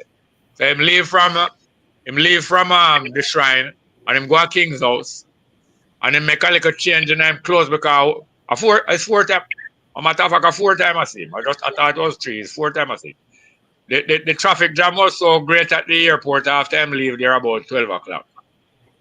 That when we driving from the airport, which is about 8 miles to reach a stadium, when we driving from the airport to come back to town, it's 3 o'clock before we reach up by stadium and we leave airport from 12 o'clock. Unfortunately, when we reach up by stadium and the crowd upon the road, we see police siren and full of siren and we say, wagwan, waiting. Police are stopped because here comes Haile Selassie driving from King's House to go to stadium. If you go address the people of Jamaica, we go buck up right. Our car was right in front there. And we and him buck up all the way I make 4 hours salute him again. That I 2 times I see him for the day. But him go to stadium and make the speech where him say, I'm so glad to come to Jamaica, but him never want to come to Jamaica when Jamaica was a colony. So I'm glad to come now that Jamaica is now an independent country. Even though him know the independence was a false independence, I'm still encouraged by saying I'm glad to come to Jamaica now that Jamaica is an independent country. And him went on to say, I know we the Ethiopians and the Jamaicans, Africans are brothers and sisters by blood. And him say some other great things that really encourage the people. Well, after that, him go back up at King's house and them keep a reception the night. Them keep a reception for him the night, you know. And the next night, him keep a reception for the people of Jamaica. So the first reception was the government of Jamaica for him. And the next night, him rent out the Sheraton Hotel and keep for him reception we invite the people of Jamaica. And that's where him give out most of the medal them to the Ras Tafari Brethren. But the night when them go to the king's house, they don't keep the reception for him. Them have a long line of people, especially black people, who kind of make it in Jamaica. You hear me? You hearing me? Yes, Am sir. I Yes, being sir. heard? Yeah, man. All right, so Yeah, them yeah, yeah. have a long reception line of people who go introduce them to.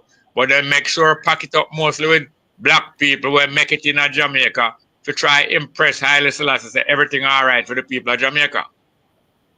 And lo and behold, I never know. Or the Sunday before I find out.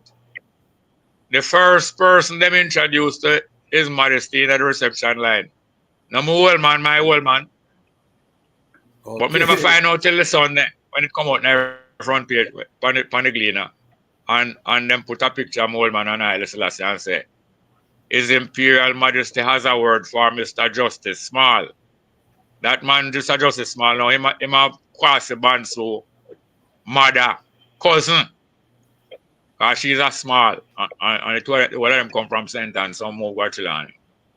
So now it's 6 years before I see my father. When I go see him, the first thing I ask him what his Imperial Majesty did say to him. Him tell me I don't want to take up the time with that now. But him tell me some very interesting thing and him invite my old man to come to Ethiopia. But the first thing my old man said to him, if him can't speak no African language, him say he was so embarrassed. Because the second time that reached him in 1931 when him reached the University of London and book up the whole of the African student. And the whole of them asked him he can't speak no African language and couldn't speak none. So 1931 and 1966, he was most embarrassed by not being able to speak no African language. But a conversation did take place. And them a tell his mother, say, oh, this is the first black judge in Jamaica, you know. And the mother son were Rasta, you know. Both them are both have like Jamaica some heaven, you know. Because them want to cover up them things. You hear me? Yes, sir. Anyway, Yes, the next day, Yes, after the sir. reception done, the next day, now I read in the paper. About 6 o'clock, I go get a newspaper. Time I 18-year-old, but I left school 2 years before. Go get a paper and see him itinerary for the day.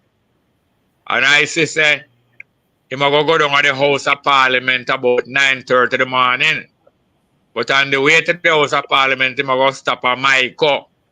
One school named Maiko. But it's a school that they set up. A woman who was a Christian woman, a young woman, you know. She inherited all her family money. She young, about 21 years old. She inherited all her family money. She not no picnic. And she was a Christian and she said she want the money to buy all ship we have captive African planet to carry them in slavery. She buy 2 ship and the 2 ship to sail along and catch up any ship we carry African in slavery. Stop the ship.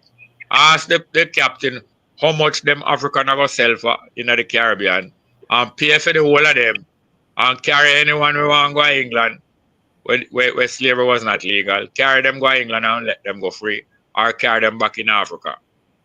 Well, little after she make that and then buy out a whole shipload of African, the slave trade abolished to 1807. So through the slave trade abolished now, she still have a whole heap of money in her estate. She said she want the money must use and build up school anywhere the African them there in enslavement or who free from enslavement and build up some school and some university for them go. You hear me? Yes, I. And that is how the micro college established in Jamaica. But there was micro college established in Africa, you know, and other places. But none of them never survived. The only one survived is the one on Maresca Road in Jamaica. So through me here, I go to micro college on Maresca Road. I mean, you know, so that road lead down to the parliament. I get up early in the morning. And I go to the corner there. From about 8:30 and I wait now for his mother to come there and pass. As pass and pass. And I'm going to stop down on Michael. And when him reach down at the parliament, pass me, you know, and we salute. And when him reach down at the parliament now, he make a speech and tell them, say, them appreciate how much the Jamaicans support Ethiopia during the time when the Italian invade we. And him realize how the Jamaican support all the liberation struggle in Africa. And because of that, when the OAU was being formed and him build a building and get them free, you know, when the OAU was being formed, he make one speech and request from all of the African head of state, please reserve a seat in the OAU for Jamaica when it become independent. No, it was independent 1 year before. Him say, please reserve a seat in the way you for Jamaica have a seat in the way you. Yeah, you hear that? Yes, You sir. hear that, Here sir? in the, yeah, man. Here in the clear. All right. All right. So when him leave now from down at the parliament, you know, and go back up at King's house, by that time him rent out Sheraton Hotel and him go keep a reception that night for the people of Jamaica. But I skip something because the same time I hear say him go up at Jamaica College. Hot. So you see when me hear say I go up at Jamaica College, me say that can't miss me. Me I go up at Jamaica College. I don't even think I did go before I go up there. When me reach up at Jamaica College about, them say I come 1 o'clock. When me reach up at Jamaica College about 12:30, I said hundreds of the youth are streamed through the gate and go home. And when me ask them where them a go, them say the headmaster send them home. You say that's a wicked people them there? Say the headmaster send them home. So me ask them if them never hear say head of state from foreign and come visit the school. Them say no, I'm not tell them that. But the only thing him do, him tell the prefect them to stay. Tell all of the prefect them to stay, and him tell the cadet force to stay and put on a parade for His Majesty. And the youth them are board of the school, them was there too. When me go up there, as me go up the police hold on for me. I try put me out of the school because them look for me, them know some Rasta. Well, a man who was the director of protocol for the government of Jamaica, him know me. Ken Chaplin was the top football referee in Jamaica. So him come like a football referee. When them stand up over there, so I see them hold on for me, I know so them put me out. Him blow the whistle now, and stop the play, and come across and say to the police, special branch, and this is not ordinary police, you know. This is the intelligence police equivalent to CIA and MI6 in England, you know. Special branch, hold on for me and put me out. Him come across and tell him, say, let go this youth here. He's a past student of this school. And I saw them let me go, but I know them going to try again, you know. Because you know, when a man foul you in a football, all when you get penalty and score a goal against him, no feel like them not going to try foul you again. You know? Yes. So when I look up on the veranda for the main building, I see the whole of the prefect, them stand up there. And I decide, say, I go up there, go stand up. So, well, long story short, some of them start running them out for me. But I stand up in front of them, I stand up in the front row, and some of them behind me. Because 3 row, I always stand up on the veranda and wait for His Majesty car come in. Me hear one of them say, hey, small, you're an idiot, but to drop out of school. And next one say, hey, you're an idiot, boy, you're a Rasta. And still has no business with Rasta. But I don't answer them, you know. The third one, no, I have to go answer them. The third one say, Selassie can't even talk English. So I turn around now and say to them, I don't even know which one of them talking about. I just turn around and say to them, say, Selassie live in England for 5 years and him can't talk English. And I know Selassie can't talk English before I reach England. But I just stop talk. And when I stop talk now, when I look to my right, I stand up against one column, you know. And when I look to my right, I see a table and I see a shine leather cover book on it. And when I push my head across under the bookmark, visitors book. You hear me? Yes, I. The bookmark visitors book, so I say I not left you so. Because them a chat, but I see the visitors book and I know where it put there for. And I write this, so I stand up. I'm going to show you a little glimpse of it. I don't know if you can see it.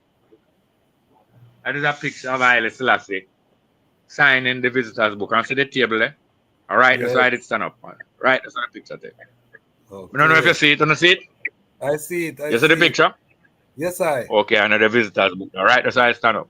So anyway, 10 minutes later, when His Majesty I come out, them carry, when them come, plenty excitement and whole excitement, and then we them carry him right up through the step, right when I stand up there, and carry him go look for some art display and something with some student. So about 10 minutes I'm spending there when them come out now. When them pass this the book, the step I come now.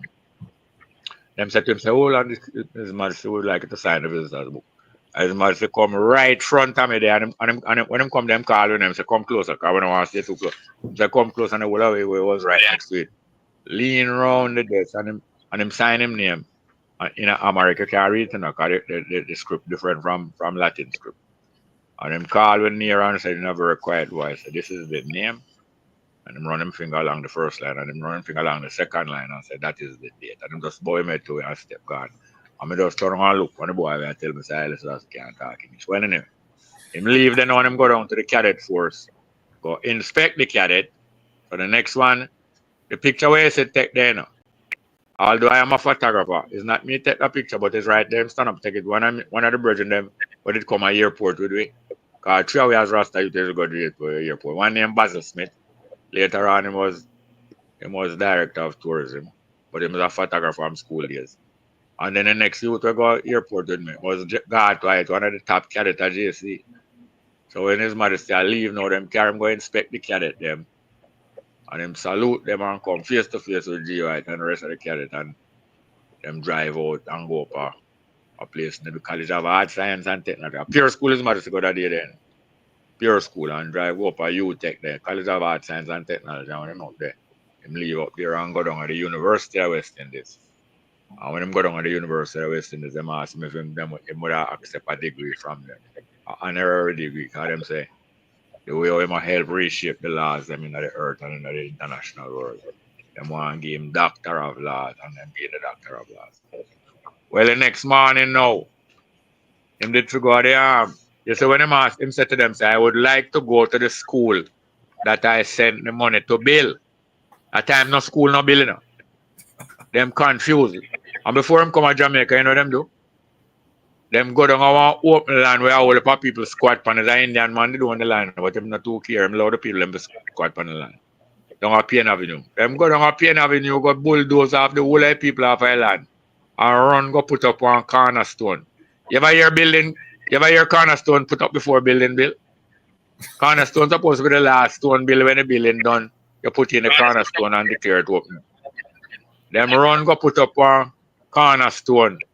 And when them carries Majesty down, they forgot to see the school. And his Majesty look, I want to open land without no building point and then carry him go ask him for put in the cement around the cornerstone.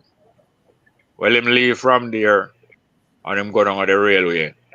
Because them a carry him go a Montego, you know, but them a tour him right through the middle of the island by train and make him stop and make the country people them get to meet him. But when him go down by the railway where the most Rasta live in West Kingston, that you know, Bakawal and Dongle and West Kingston where the most Rasta and Back Africa people live in. Why the people them call out and cuss the Queen of England and talk some bad word and burn the Queen of England and burn the Pope of Rome and his Majesty President, you know. At times Siaga there and the Prime Minister and the Governor General. Pure embarrassment, you know. And them decide. Them they decide from before, but them say, you watch as his Majesty done, as him gone and leave Jamaica, they come down and come with bulldozer, come clear out the whole one. And so said, so done. But him did leave on the train and drive through the whole of Jamaica. A whole heap of very interesting thing happened along the way. Especially at Magati and Spanish Town. Until him reach a Montego Bay. Now, the whole red carpet reception and the inspection of the soldiers and the whole of them ceremony that was supposed to go on at the airport, but it spoiled because the amount of people run down off of the waving gallery and surround the plane. That couldn't do again. So them decided to keep up the whole of that ceremonial thing and the red carpet thing in Montego Bay. And you know, Montego Bay have almost more Rasta from a long time now. Montego Bay was coming like even more Rasta headquarters than Kingston. And that's a whole heap of 10,000 Rasta gather from in the earlies, from in the 40s. So, you know, sir, and worse now, them go carry out. And that's why them did fight against the Rasta man so much in the Coral Garden thing, because so much Rasta in Montego Bay, and them militant. Them even more militant than the Rasta man in Kingston. And that's why them slaughter so much of them after the Coral Gardens affair. Eh? And them keep up the whole military parade in a Sam Shops. No, them did it at the airport, I'm going to be at the airport before flight. But in a Sam Shops Square, them did keep up a little thing, and there was a big rally in Montego Bay the evening of the Sunday evening. Saturday. I Saturday them to go by train with them go down Thursday, Friday, Saturday, Sunday. The Saturday them take him by train go Mobile and them go to Sam Sharp Square. And them carry him go to a hotel, go stay near Royal Caribbean Hotel. We turn in a half moon after that. And the next morning, him quietly drive from him hotel, drive to the plane, drive to the airport and fly out, gone to Haiti. And people don't know how near Haiti is to Jamaica. You know. Haiti is almost as near to Jamaica as Cuba. But through Cuba, they're directly north of Jamaica. People believe, say, Haiti is very far. But That in a nutshell is what took place. Many other things, but we don't have enough time to talk about all of it. Yeah, man. Give But thanks that for is in that. a nutshell what took place. Give thanks. And we return to the master historian. What a treat. And I'm not just saying that because it's my family. I think it's self-evident, the quality of history.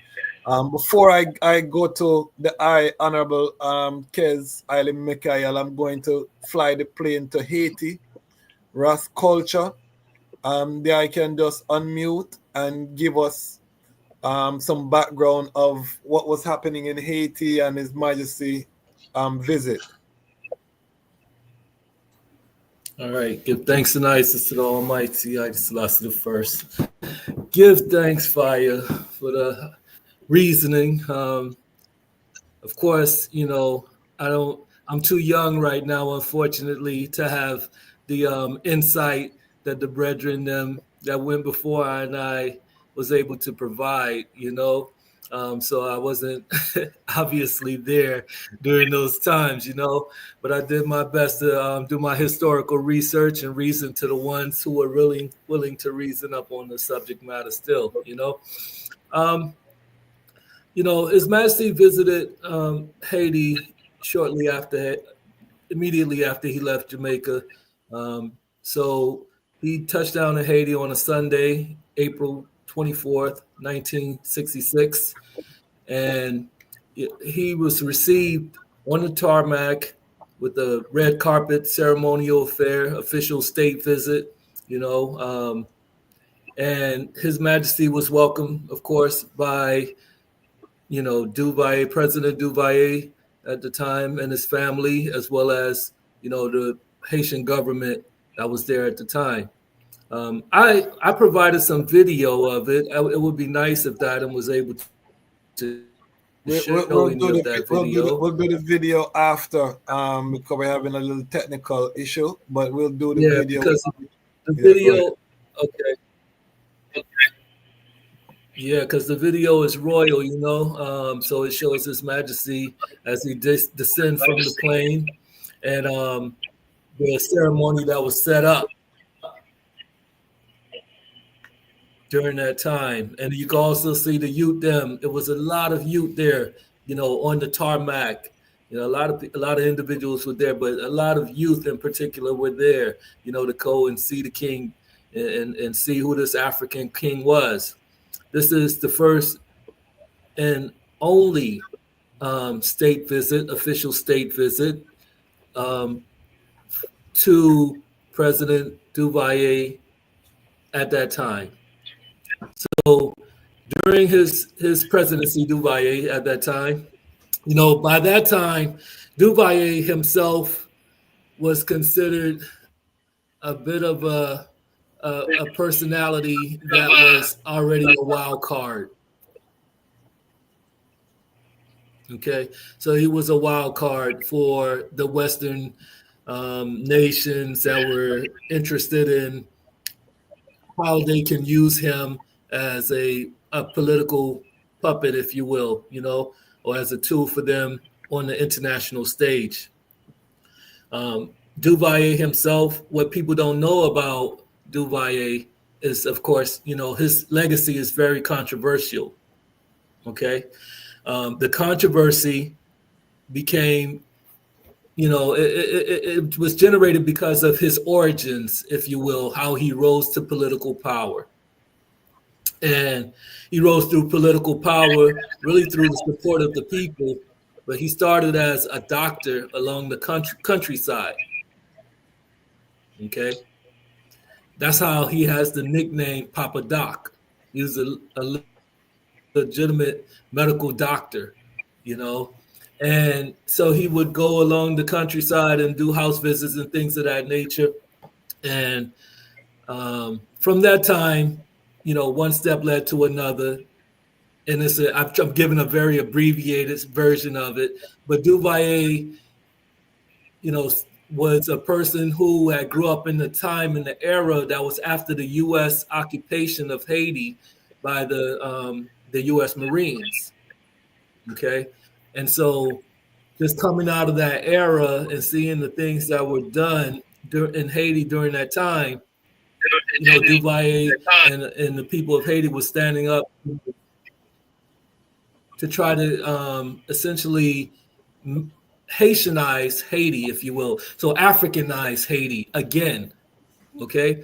Because out of the era of the U.S. occupation during that time, Haiti was, entrenched in more and more of a caste system where the light-skinned Haitians, the light-skinned people who claim to be Haitians, which is a small portion of the majority, they had all of the economic and social power within Haiti, and literally, on the islands that our ancestors had conquered, Haitians found themselves once again in slavery, but this time in a social, economic, and political slave system. All right. And so Duvalier had essentially adopted a philosophy of what is considered, what was called noirist. Okay. Noir means black in French. Okay. And so from that platform, he was able to become a popular spokesperson for the black people in Haiti who were fighting against this elitist minority that had all of the economic and political power. So not to dwell on it too much, but from there, Duvalier rose to political prominence in Haiti. By the time His Majesty had visited Haiti, Duvalier had already consolidated power in Haiti. In fact, he was already, he had maneuvered himself to become president for life in Haiti at that time.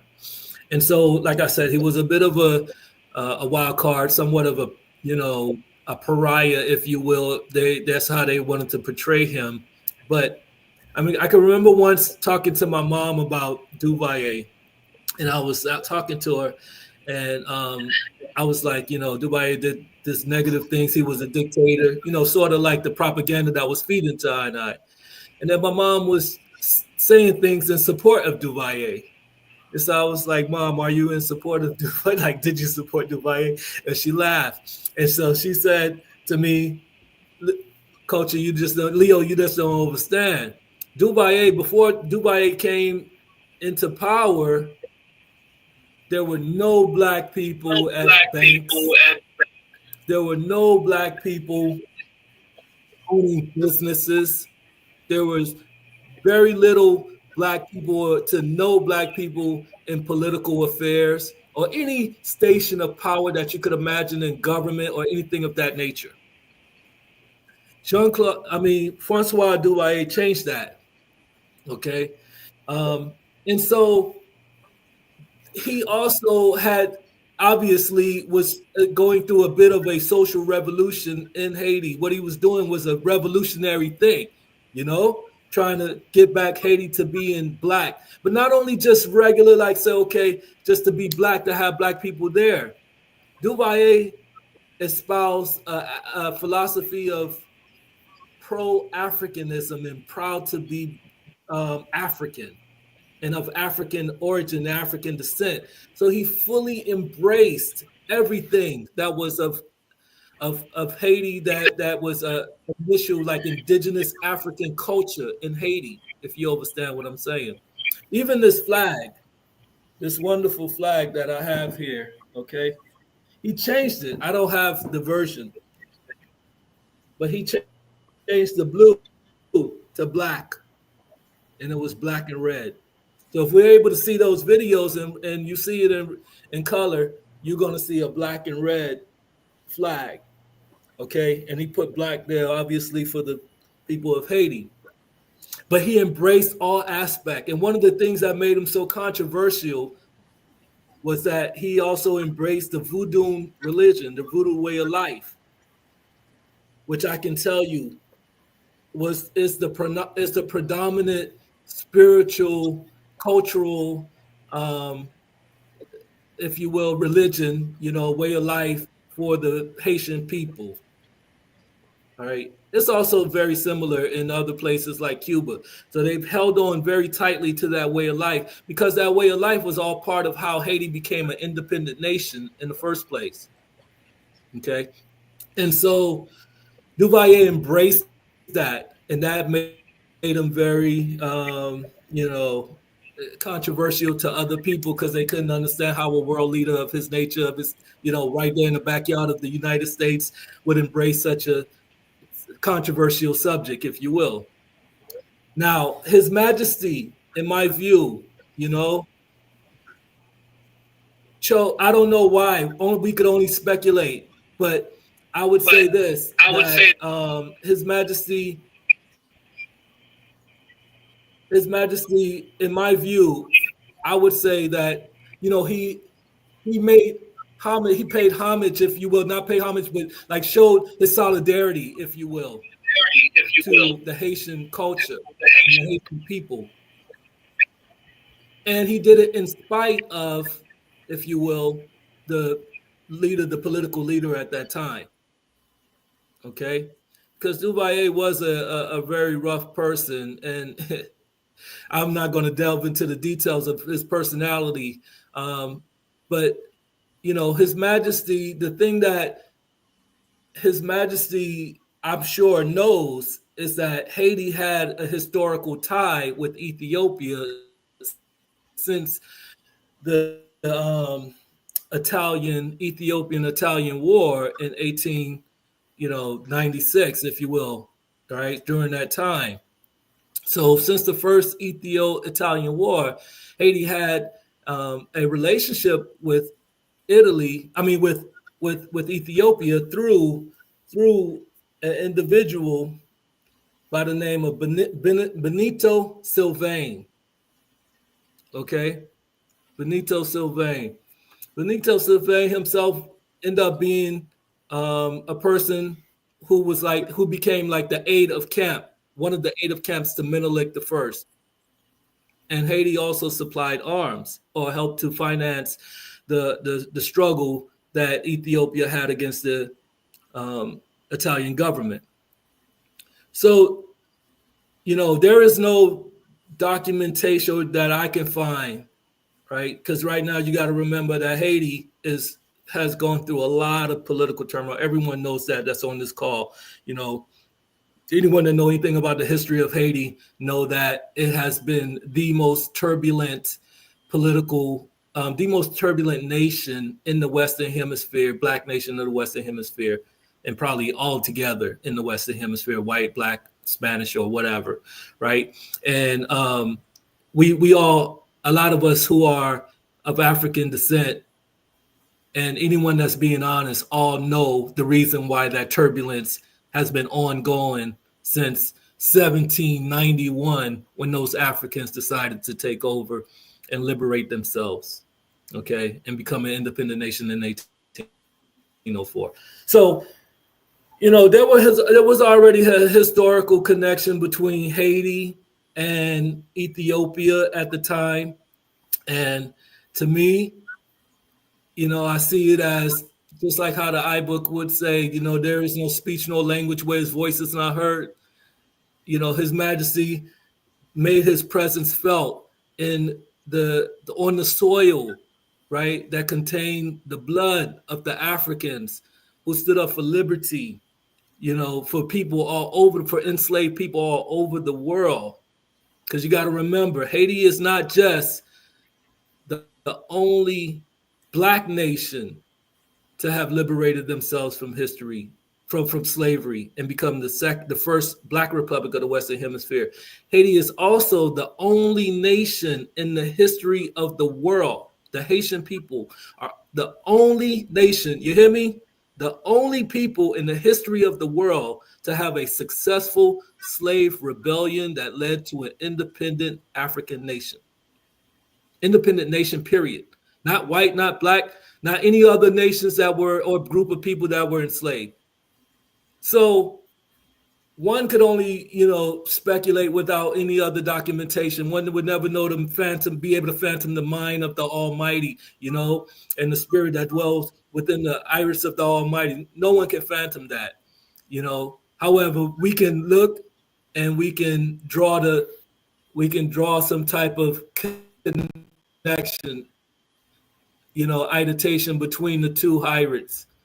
And you can see that Ethiopia, as being the only African nation never to been colonized, also stood shoulder to shoulder with the leaders of the people who were the only African nation, the only black people to ever successfully free themselves from slavery and become an independent nation.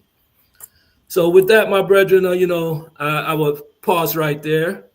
Yes, That's my piece. Mighty, And say, mighty. recognizes for the opportunity to reach.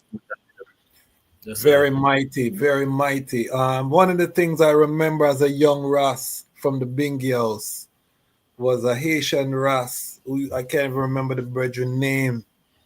And the brethren, we were in a reasoning, and the brethren told I that when His Majesty went to visit Haiti and he was with Papa Doc, that Papa Doc turned into a panther, a black panther, and His Majesty turned into a lion, and they were walking around and the whole place, was a thing. So we didn't get any verification of that, but I can't forget that as a young Ras. So it's hard to verify that type of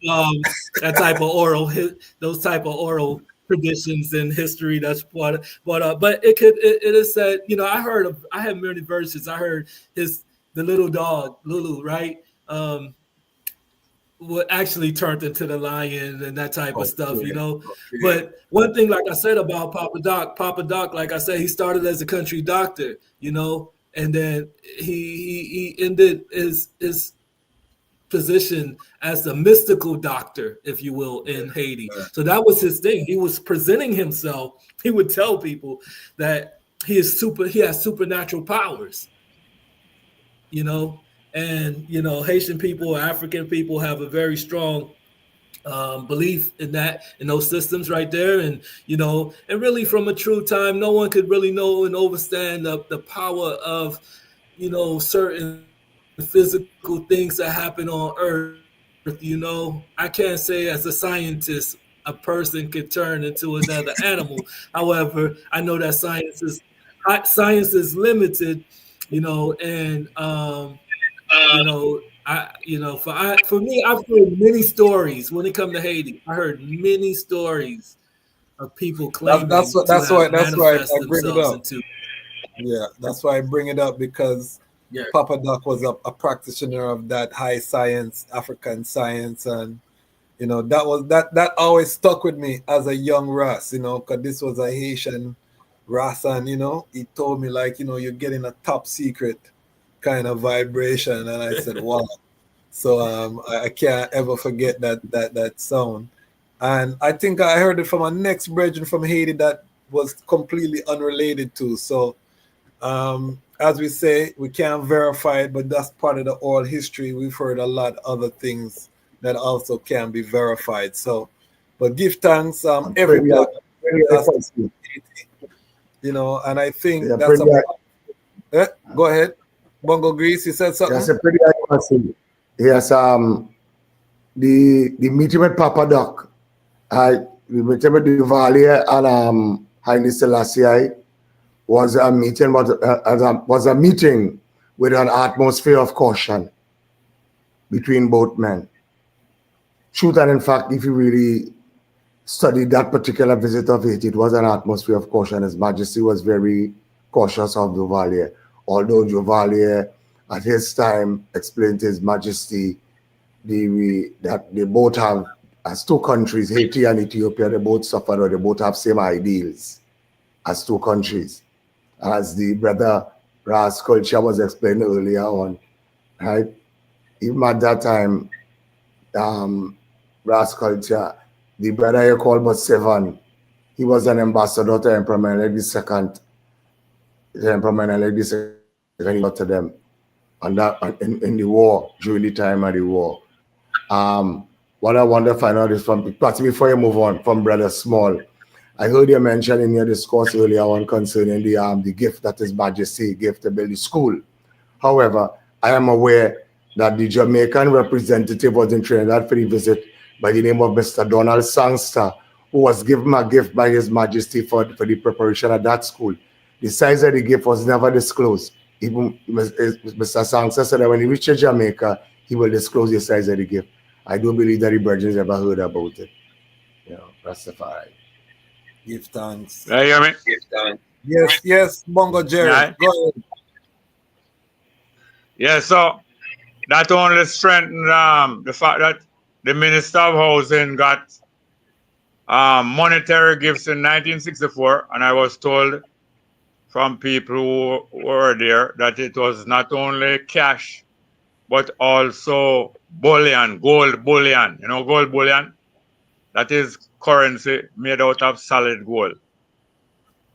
And also then now Sangster as the Minister of Finance, who was the acting Prime Minister at the time and who went to Trinidad, probably got more from I wouldn't doubt at all what Ras Grease said, that Sangster got additional money because he was the Minister of Finance and he was the acting Prime Minister. And matter of fact, from after Coral Gardens, after Bustamante lead the slaughter of Rasta at Coral Gardens, 1963, and he said him go and wipe out Rasta and put it under control, and if him don't do it, God blind him. And within a year, he had to resign from the prime ministership because he was totally blind, and that is when Sangster acted for the rest of the time from 1964 right down to 67, and then took over as full prime minister and died almost exactly on the 21st of April, within 3 months of becoming prime minister. But thank you very much, Ras Grease. Powerful, powerful. Yeah. So I want to. Kwasi, Yes. One second. Ras Kulcha, you are aware of the new boulevard that was built in Haiti in 1966, where His Majesty turned the sod El Avenue, Selassie Premier. That boundary between the boulevard and the city together. Yeah. Yeah, I'm glad that I brought that up because I was saying to myself, you know, I didn't even get a chance to say that, you know, there's a boulevard named after His Majesty in Haiti that leads you right to and from the airport, right? It's a prominent boulevard, one of the main roads, you know, and I over here in the DC area had sent, after the earthquake that occurred, what was it, in 2010, right? So the earthquake, I believe, was in 2010, in January 10th or 11th. Well, anyway, the recent earthquake. And so I in the DMV area, and also mine with contribution from Miami, we had, you know, raised up some funds and, you know, we had some goods and things like that. And so we sent the delegate, we went to Haiti, myself, another sister Thea, and another brethren, Ross Daryl, you know, and we went with my sister. You know, that was my first visit to Haiti. I'm not from big Haiti. I'm from little Haiti in Miami, you know, and so that was my first visit to Haiti. This occurred probably about 5 months or so after the earthquake, you know, and you know our missionary was over there to make contact with orphanages and to support some local orphanages, and so my sister was helping out with that. And so when I was leaving the airport, you know, right, you know, when the whole scene was just like something out of a movie because I never had been experiencing a situation with people, you know, just kind of begging on the streets and just the whole atmosphere of what was going on. But as I was leaving out of the airport, what we see in front of us, a big sign, HaileSelassieI Boulevard, you know what I mean? And so from that time, you know, I knew like it for I personally, it was a message of an ironical connection that, you know, that I made the right choice from a long time ago when I decided to, you know, follow Rastafari, you know? And so His Majesty has left that legacy there for those people that are marginalized and following Rastafari in Haiti. His Majesty has left his physical footprint there, and also for anyone that wanted to know more about African legacy, that the king, the royal legacy, not just the African legacy, but the royal legacy of the African people. His Majesty had the fact that it's Haile Selassie First Boulevard is the most prominent road shows you where the Haitian people, put their priorities in terms of who we feel should be uplifted within our society, if that makes sense to the eye. Yeah, man. Give thanks. Mighty, mighty, mighty. We have a brethren, Pierce Joseph, checking in from UK, Scotland. To be exact, I and I on a rig. We're the first time some of my co-workers or colleagues see or hear the teachings of His Imperial Majesty on a rig site. So I am here with them. Give thanks. Big up the whole rig work site. Lion Voice, we're an international platform. So big up all of our international family watching live, the hundreds more that will watch on the replay. If you love this type of history, support the platform. Send us a super chat. Send us a Cash App. Send us a Zelle. We are trying to build a world-class, independent, non-aligned Rastafari media platform. And to do that, we go straight to the consumer. We have to be audience funded, just like public radio. If we depend on sponsorship, then we leave ourselves vulnerable to sponsor money. If we depend on government, then we leave ourselves vulnerable to government money. The best way to build an independent platform is to go direct to the people. So we appreciate all of the support. Big up all of my Lion Pride and Patreon who are in the chat. If you want to join us, we're going to be starting Zoom calls for the Lion Pride and Patreon. We are going to be assisting each other, networking, building. We need a world-class Rastafari platform family. All right, so I'm going to now introduce the Honorable Kez Haile Mikael, who is going to let us know about the impact of His Majesty visit as it relates to the Orthodox Church in Jamaica. So continue, family. Honorable priest. Yes, give thanks. Give thanks, beloved. And give thanks to everyone tuning in worldwide. This is the Lion Voice, where the Lion tell their own story. So far, very, very interesting, the conversations, and I'm honored to be among my elders. You know what I often say, I sit at the elders' feet and really observe what is being said. It's very important. Crazy, you can see the flag behind me flying on the item. You hear an eye, Crazy? Blessed. Yeah, he's speaking on mute, Kwasi. I can hear the eye. Sorry, I can hear the eye. I might go mute or I might go off camera, but I'm here listening to the eye. So just continue talking. We hear the eye clear.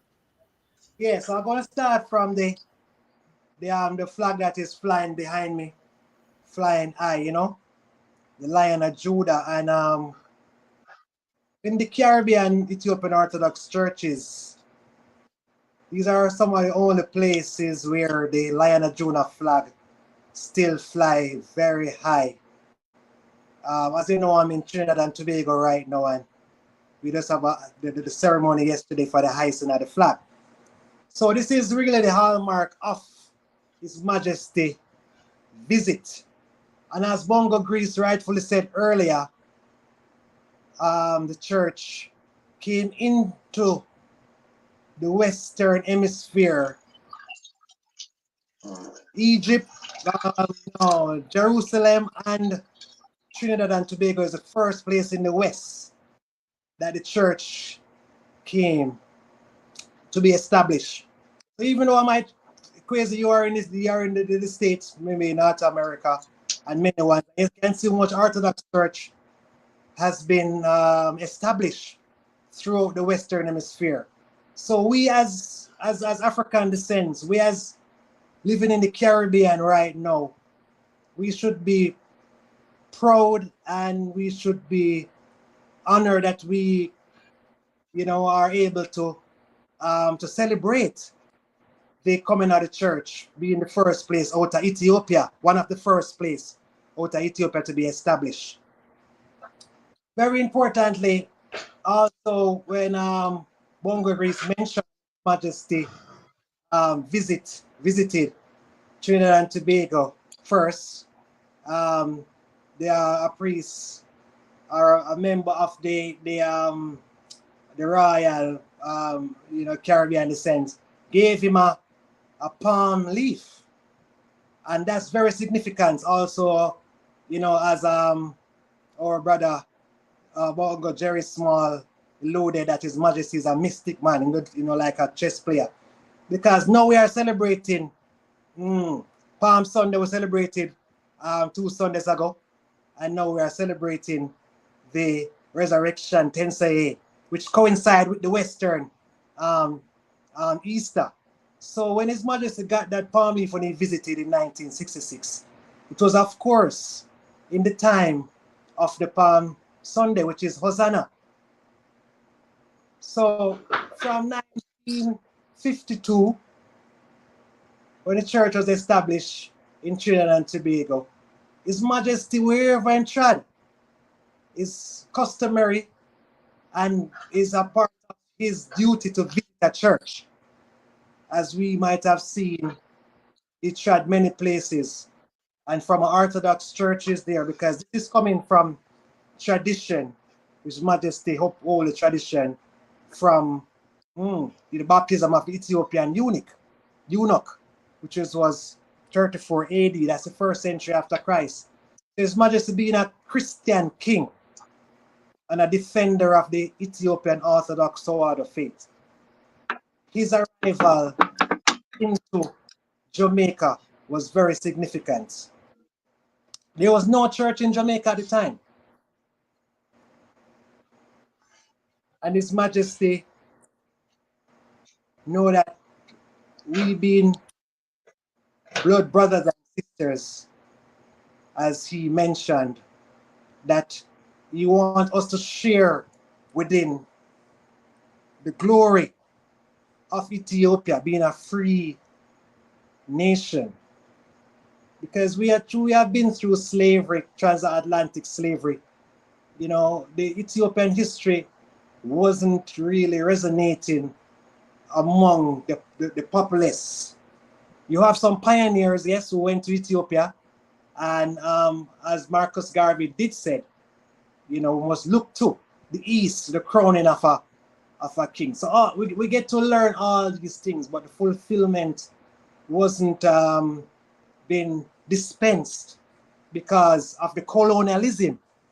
So even when Bongo Jerry Small mentioned that His Majesty went to Marcus Garvey's shrine, it's all about forgiveness too.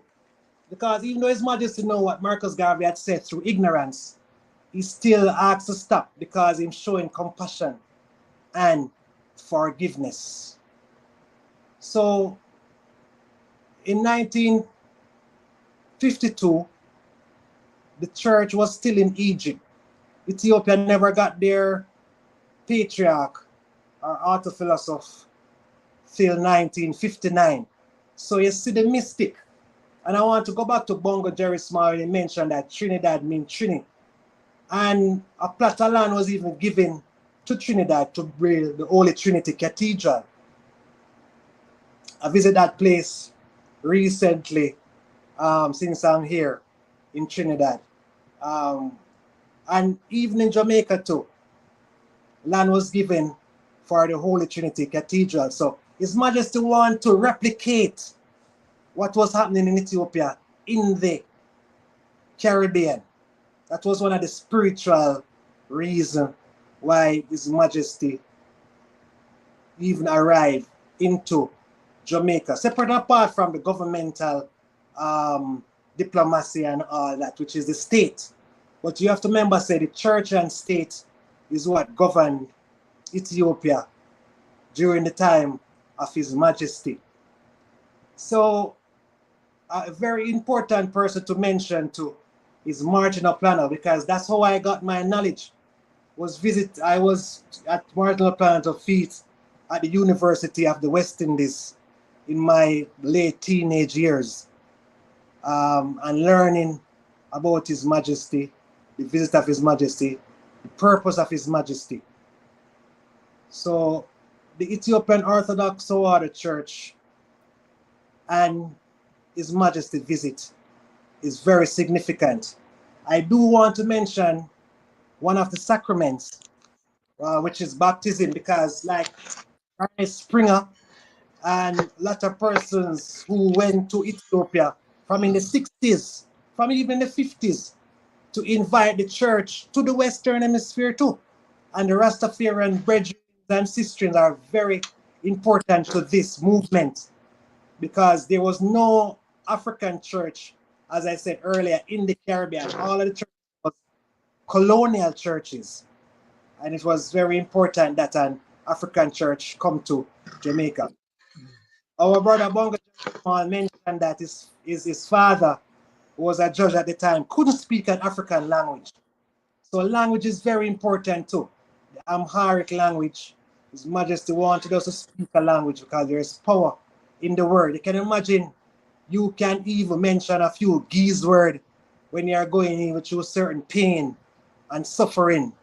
And you can call upon Ixia Beer, Amlak, because we know that the word are very powerful to our existence.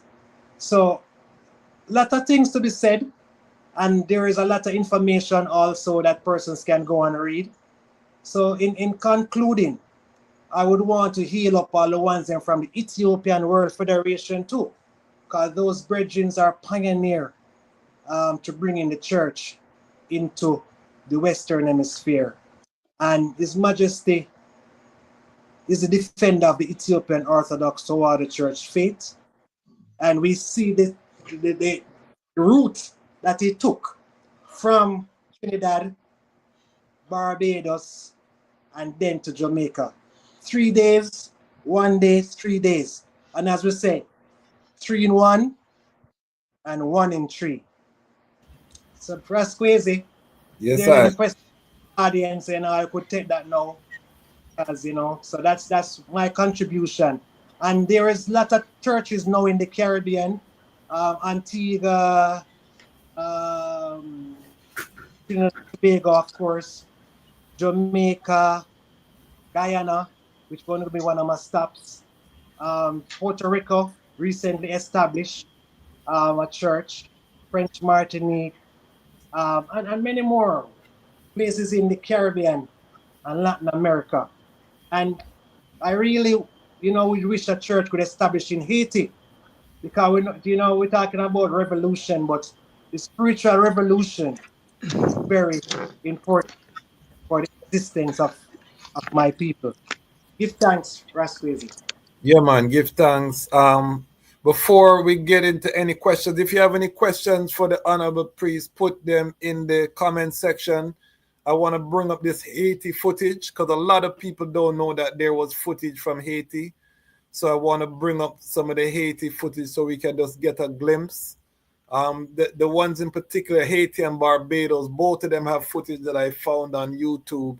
So I want to just play a piece of both of those so that Ras Sipho can also, give us some sound. So, producer, let's bring up the Haiti footage, no sound, so we don't get any copyright issue with the music. I'll make it full screen. So you see the colors? Yeah. So you see the colors there, and then this is the royal. I don't know. I think that's a Rolls Royce that's there too. Yes, with the presidential vehicle that was there.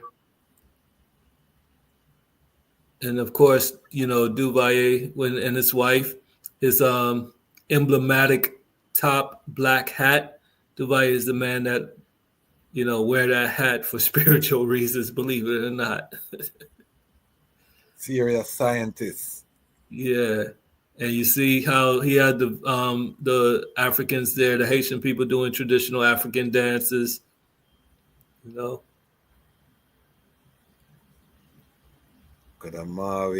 Yeah, and see the youth them in the forward in the background, you know.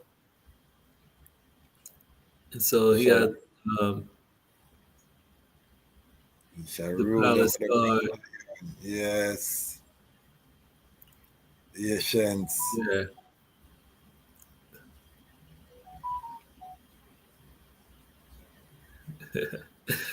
That's an iconic photo, if you ask you know. Yes, so you can take that off there. We'll put all the links in the description to this footage. So if the item want to see after the video is done, and just a quick search on YouTube, you can find a lot of different clips of these trad. Let's bring up the Barbados footage. And Ras Sipho, I want to hear the, you know. For me alone, I hear you. Yes, all on there, Honorable Kez. I want to bring up the Barbados footage, because today is the first time in history I've seen both of these, you know, the Haiti and Barbados, just in preparation for this reasoning. All right, this is I don't know who this content creator is, but again, the links are in the description. Big up the content creators, them who this is Errol Barrow and John Stowe, the governor there. Okay. That's true. That's Errol Barrow there again. Okay. You know,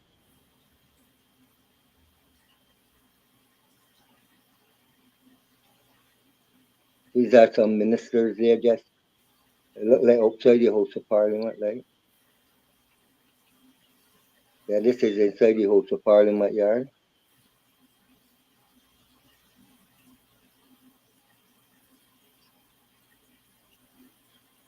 King will soon enter.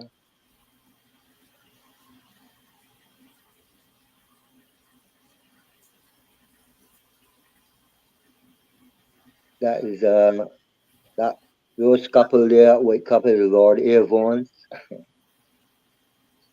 As the king come in there. I tell you no.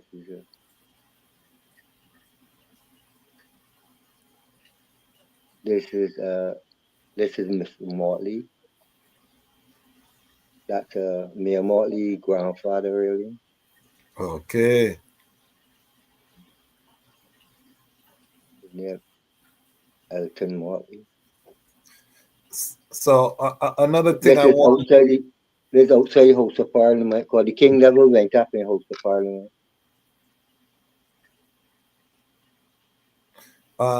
This is important because when we talk about all nations have to bow and call him King of Kings, some people think Rastafari people just boast, you know, and we just love to talk. But this is a reality. Everywhere he went on earth, this would be repeated. Where the militaries would come out, line up, and these are the high and the nobles. I want you to look at the complexion of the people bowing too, you know. These are the high and the nobles from every nation. Every got to bow. You see, man, say so. We take these things simple and remember that a lot of these people, they are blood related to the aristocracy in England. Because remember that this is not an independent nation at this time. This is a colony of England in 1966, although they became independent earlier. I mean, later that year. So November. Yes. So you can see the pomp and circumstance. This is all over the earth, repeated. Yes, they are. You know what I mean? This is even the House of Parliament now. Okay. But he never went up. He just spent 14 hours here, you know. So it wasn't much. Wasn't much history. Big up the content creator Bongo Lights for uploading that footage. Mighty strength. mighty strength. We give thanks. Um, any other sound that you want to share with us, Ras Sipho? Yeah, true that if you look at history, well, I learn a lot from the reasonings from the brethren here tonight. So here in Haiti, If now you you're take riding forward. if you take the history of Barbados, we was one of the first stops in the slave trade still. So Yes. we always had the colonial masters. We never changed hands from British yet. Yeah, you see, so we adopt a lot of the British ways. That's why a lot of things that I learned here tonight was hidden from we here in Barbados. But as I say, when the king visited in '66, there wasn't even one Rasta at the airport. It took me 6 more years between to 72, 73, then Rasta really started to rise in Barbados. So that was a significant thing for when we hear of Willie Lynch, yeah, he's saying they always say that he come from Barbados, but Willie Lynch is really not a person, is a white man idea of how to make a slave. Still, and even the prime minister said that the slave code was set in Barbados. Yes, I. So you know how strong we have to be, cause we come up different to the man that come up in the Blue Mountains and different mountains. We come up in 166 square miles that had 623 plantations.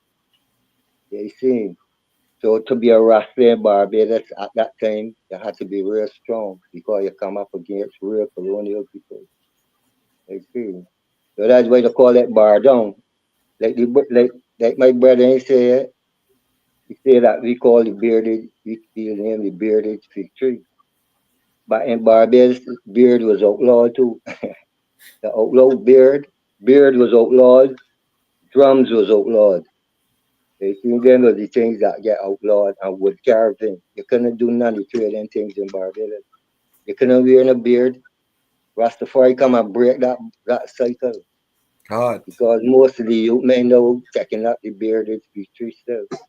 hot. So Rastafari life in Barbados and the tribulations we went through it face to face. It was like we was in the belly of the beast here. Rastafari. Give thanks. And the eyes of elder live through it. You remember when there was no Rastafari till No put up. Rastafari, no houses, no mansions. Just massacring Rastafari. And we had no elders neither. We Yes, had no elders. yes. Yeah, Um, say we become we own elders. Because we don't have no one to go to. But we when the king leave here went to Jamaica, they had Rastafarians that were trotting from the 30s there at the yes. airport. So our tradition as a Rastafari in Barbados is real crucial because Still, here you practice apartheid here and then ship it out. You see? I learned So, about Barbados when I was in law school because, as the I said, the slave codes originated in Barbados and they were transplanted to South Carolina. right, and For the North nation. Carolina, And the yeah, slave codes, as the brethren say, no beard, no drums. Certain, the Africans couldn't wear certain level of fabric. They had to wear, it was very, very restrictive and very punitive. right, And Barbados was a pacification. The most docile Africans were allowed to stay in Barbados. If you act up, exactly. Because they we were the first stop, we were the yeah, hub, we were the one of the hubs. yes, they send you Because to when they tried from Africa, we first stopped from Africa as a seaman used to be in a place called Aberdeen, a place called Bristol. And if you know Bath is in Bristol, that's where Selassie went in exile in Bath. yes, They say, and they used to call St. James, they used to call Barbados Little Bristol, Little England. So we, wow, we, we were the first people, we are the most damaged people psychologically and emotionally. The most traumatized people in the world is Barbadian people yes, yes, due to how we come up. So because you only want to liberate the people is Rastafari. And that's why Rastafari is here. You see? So you have to be strong in Barbados as the Rastafari. Tafari because it's bare colonial. The next year is due to be in 1834 when they call it emancipation, right? It was the beginning of mental slavery. I see. Because you had to go and look for your own thing to do. Yeah, I see. So Barbados have a serious history, you know. And we look at it as a person, but as an idea, right? The idea of how to make a slave start right here in Barbados.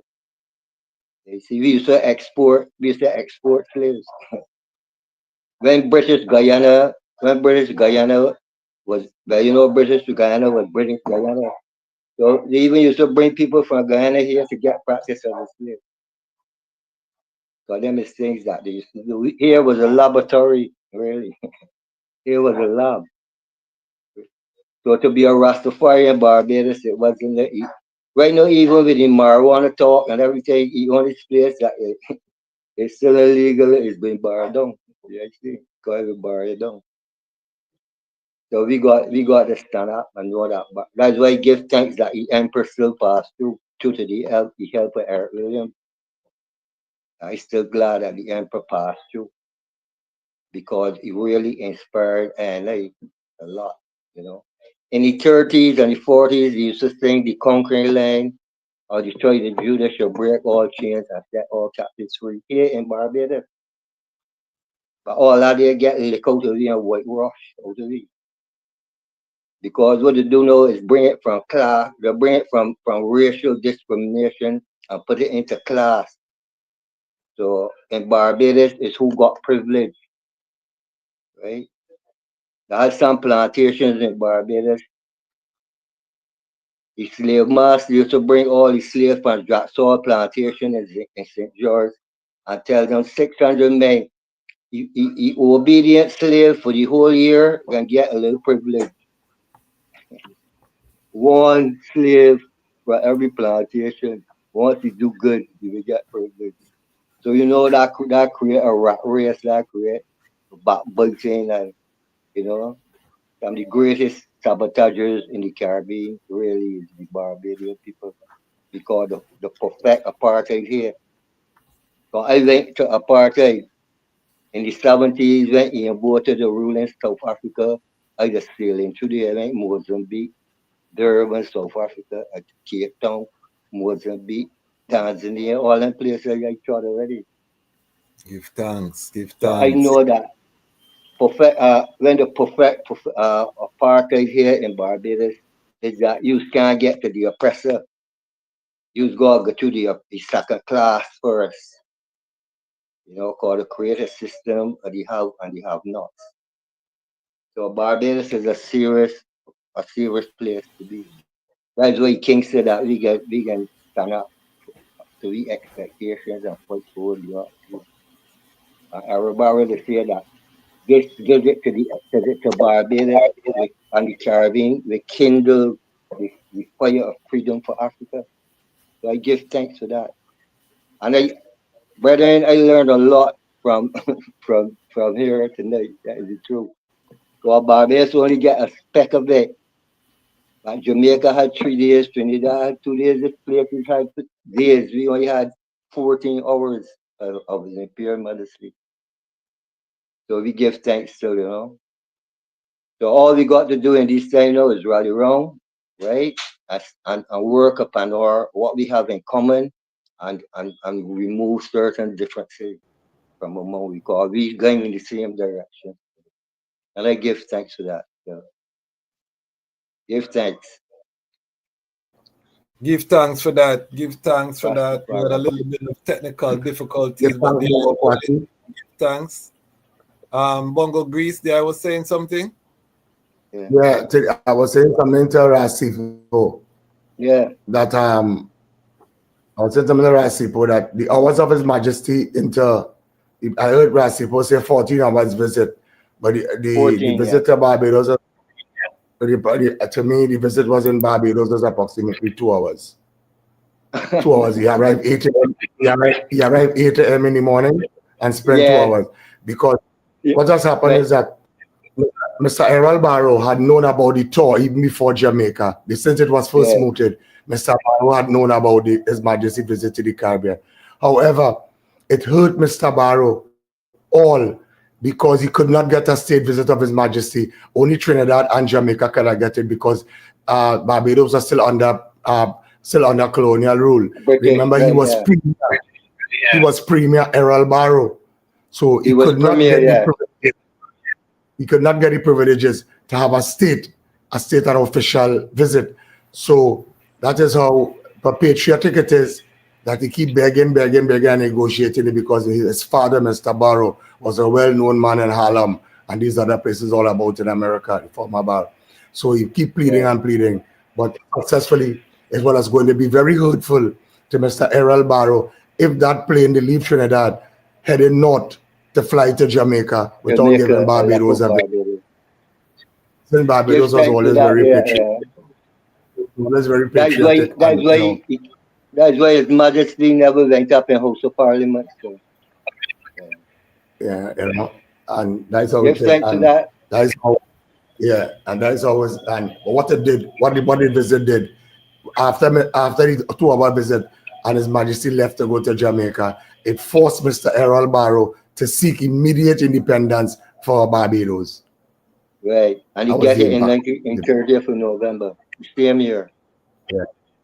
Yeah. Powerful.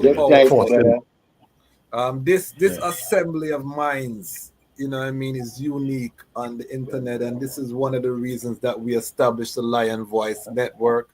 I'm so humbled.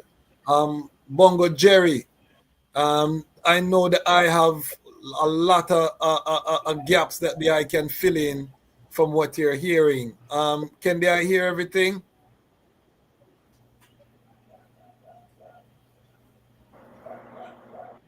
Who's that? We ask. Bongo Jerry, I want the eye to fill in some gaps for us. And then we go to the eye, Honorable Kez. Bongo Jerry.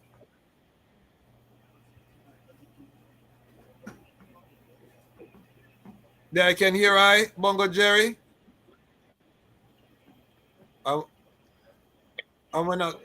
We're not gonna keep ones much longer. We're on overtime, I realize, but the reasoning is so sweet. Yes, Bongo Jerry. Fill in some gaps for us. Did I heard what the brethren just blocked?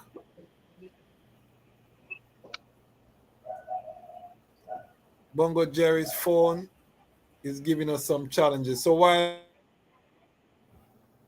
Honorable Kez, I see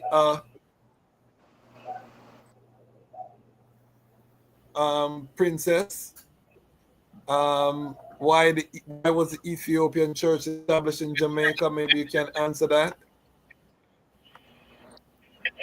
Yes, Ethiopian Orthodox Church was established in Jamaica for many reasons. One of the main reasons is that there was no church for black people, brother. There was no church for the African descent, because in those days, the church established 1970, 23rd of May, by then Abba Mandefro, who became Archbishop Abuna Isaac. And he established some of the church in the Caribbean, to in Africa, England, Canada. But the main reason is that the Rastafarian Brethren was being ridiculed and ostracized, and being called black heart man, and all when they go into certain colonial churches. And because Africa was one of the only countries that wasn't colonized, we were brethren from Haiti mentioned that one of the reasons why the church were established in Jamaica for the people of Jamaica. And Rastafarian Brethren, yes, was predominant, but also for the entire Jamaican population. Because the church is not partial, or it comes to each and every one. Because too, Rastafarian Brethren had gone to Ethiopia and have ruled to Ethiopia for a branch of the Ethiopian Orthodox Church as well. So predominantly, that was one of the reasons, the main reason why the church come to Jamaica, for liberate us from slavery too. especially mental slavery. I want to talk about the anniversary Yes. crazy one as time goes by. Yeah, man. We're gonna give you a chance. There's a big event happening in Jamaica, and I want the priest to share it with I and I.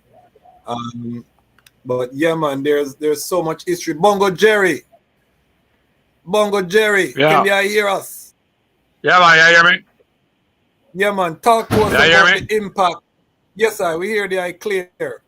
Talk to us about the impact of this visit to the Caribbean. Some of the geopolitics.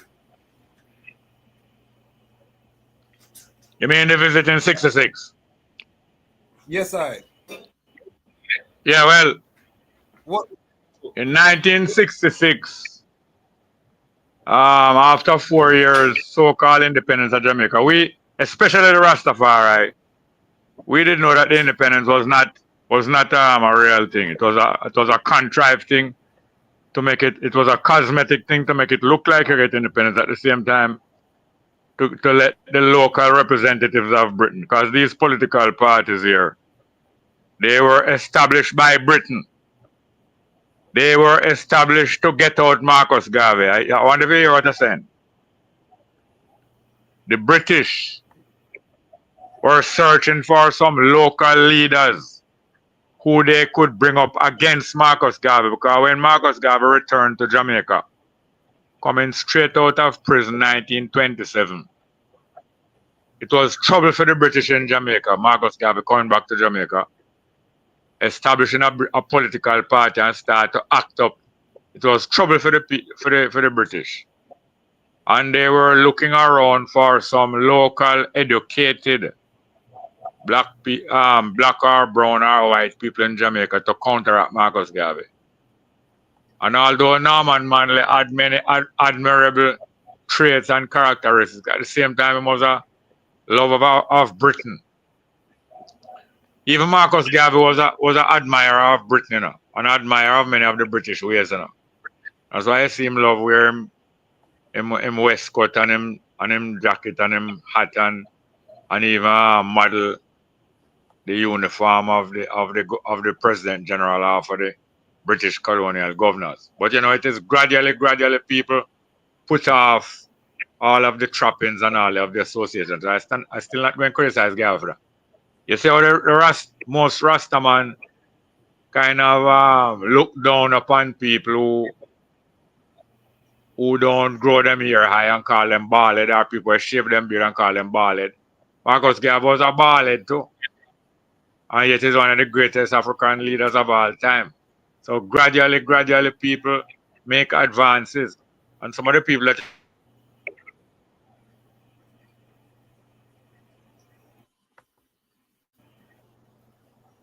You're not hearing the eye.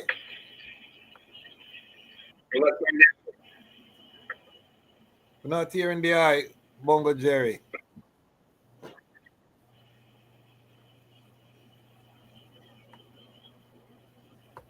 Okay, we have a little freezing Agwan. In the meantime, we're here reading out some of the comments. We see there's been a lively comment section. We know that we love that. The Lion Pride checking in from all over creation. Mama I Fear, big up yourself. Ras with a $2 contribution. Big up yourself. The name of this channel is Every Mickle Mecca Muckle 11 Cocoa Field Basket. So if you can give a contribution like Ras, big up yourself, send it in. All of the funds that we get, we reinvest into the platform to bring a better experience to the family. We're trying to be able to get editors and things like that. So support independent Rastafari non-aligned media. We are here. We're not going anywhere. Learning a lot tonight. Yes, if you love it, support it, family. The first island really was Bermuda. Okay. We're going to have to go into the history of Bermuda. Also the last. So we're going to have to go into the history of Bermuda. I don't know that history that well. Hosanna unto the King of Kings. Let's see if Brother Jerry come forward. We're gonna give Brother Jerry some time. He was getting ready to go into some crucial history. Johnny Johnson, big up yourself, Lion Pride, checking in. In 1964, His Imperial Majesty Haile Selassie I, the head of the Tawahedo, sent priests, monks to the west to establish a church in the west. Monks also both Mandefro, Archimandrite, and aka Abuna Yisak and Abuna Mikael, the NYC Harlem. Always coming with the history. His Majesty visited to Bermuda in 1963. Okay, so I see what you're saying in terms of the first island visit. And in 1967. Okay, true. So the Lion Pride, we have a knowledgeable audience here. You know, we all learn. It's each one teach one here. Le Tanton Mancouts. You make me go on my French accent there. All right. Rastafari, big up Kasate Barhan. All of the Lion Pride checking on Fire Grill online greeting. Can Bongo Jerry expand on the Spanish Town train stop? Okay, let me see if Bongo Jerry come forward yet. He has not come forward yet, so we're gonna allow him to work out his vibration. Selassie gave money to establish a church in Harlem, 127th Street, 7th Ave, and Bronx. Mikael and Yishak split over real estate, one to the Bronx, other to Harlem. Go to YouTube, Lion of Judah Museum, NYC Harlem Church, factoid. All right. Big up Sister Andra, Toronto, Lion Pride checking in. Big up Sister Andra, big up yourself. Barbados fulfill the words of him to indeed heed. Sister Naomi, Latin American family checking in. Love and blessings. Give thanks for sharing all of the majestic testimonies with the global family. We are a global platform. I want people to understand. Some people in their time zone right now is in the wee hours of the morning, and people are on the platform tuning in because this is so important to them. Honorable Idrins, I give thanks for the teaching. I colleague has learned not only from I and I, they have seen what I am representing as a Rastafari, and their questions have been answered. Beautiful, beautiful. I am encouraged, each one teach one and reach one, leading with love every time. That is how we do it here. That's why this platform is so dangerous to the peoples. Greetings from Tobago. I truly appreciate the information shared tonight on this platform. I was also fortunate to see the Emperor during his visit to Trinidad and Tobago. Peace and love, blessing King. We love it. You know what I mean? This is why we do what we do, so that the Lions can tell our own story. We're not waiting for European to come and tell us what happened. If they didn't believe or overstand Iman Rastafari, give us this break to tune in to get some teaching before we forward to work. Okay, so that's the brethren on the rig, and his whole team is watching. Bless up all of the brethren them in Scotland watching this with the brethren. The stories have power to change lives, hence Lion Voice Network. Yes, Mr. Brown, big up yourself.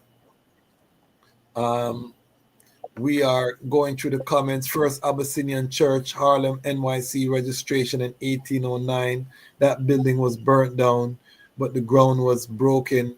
Cornerstone set in 1898 for the now new church called today Abyssinian Baptist Church of NY. Yes, ancient history with Ethiopia and the Black Church. You know what I mean? Greetings, Adrian Williams. Big up yourself. Let us know where you're coming in from. I and I would like to say love and honor to Empress Sharon from Trinidad. I say this shared on her page. Forward in as we are on a break. Keep up the good works. Blessed love to the eye them. Have to go. Blessings to the eye on the rig. Doing the works. Serious history. Yes, family. We are here. To Kez Haile Mikael. Question. Yeah.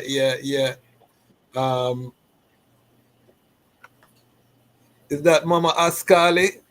In 1959, the church was established in New York. It was on the request of by Rabbi or Father Ford. The first was in Harlem. Is that Mama Ascali? Let us know. Blessing, Sister Hayden. Bless up yourself, Lion Pride on Patreon, checking in. Selassie from the Lion Pride on Patreon, checking in. Yes, this is a family affair. So we give thanks. I'm not seeing Bongo Jerry. So we're gonna continue. Ras Kulcha. This day I want to add anything. We're gonna go into the seal up. We have been online almost 3 hours, so we'll let everyone give their final sounds. Anything that I want to block, anything that I want to promote. This is the opportunity now. Ras Kulcha. Yeah, a man would be remiss if I don't hail up my brethren and sister down in South Florida, and show honor and respect to my elders over there in South Florida. We have Ras Abebe down there, also known as Ras Abedi, at the Haile Selassie First Learning Center down in South Florida. He is one of the key brethren that's down there of the community that helped to establish the community in South Florida.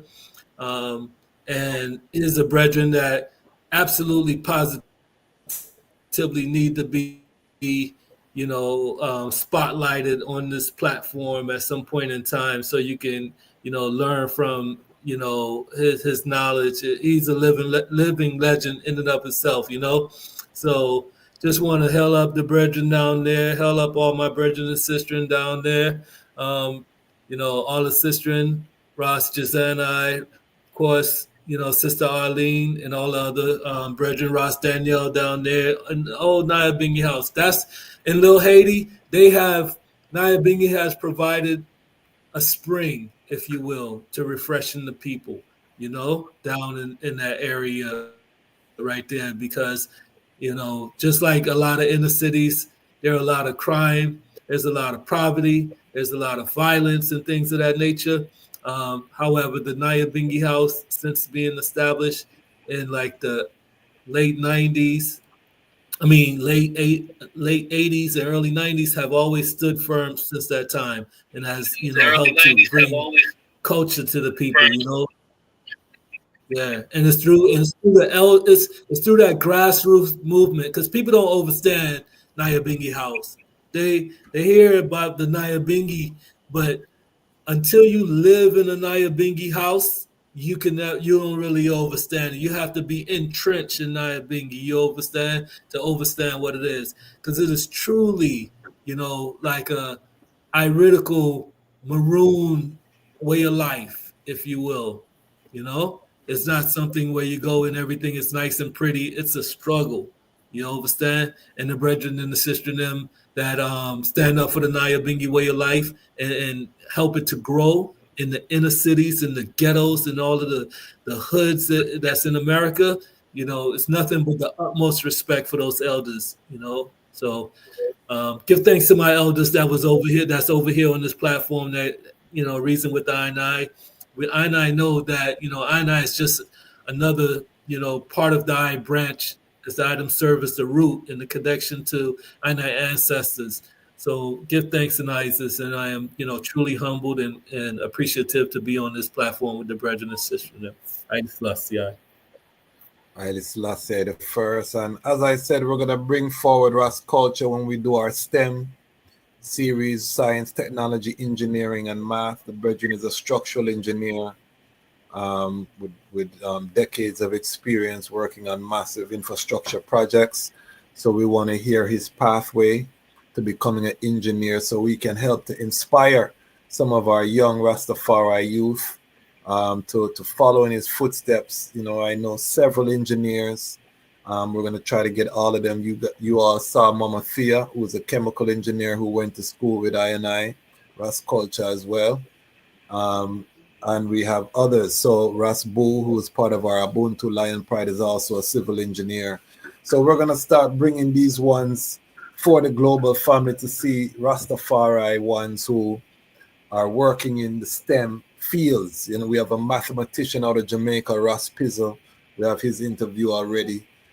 So we're going to have a whole series on STEM as we look, and that's probably going to be in May as we celebrate African liberation, because STEM is the pathway to our liberation. We have to master the technical fields, you know what I mean, for our independence. So big up yourself, Ras Kulcha, my brethren from university days, from the Bingy House when I was a college student, when I was putting on my covenant.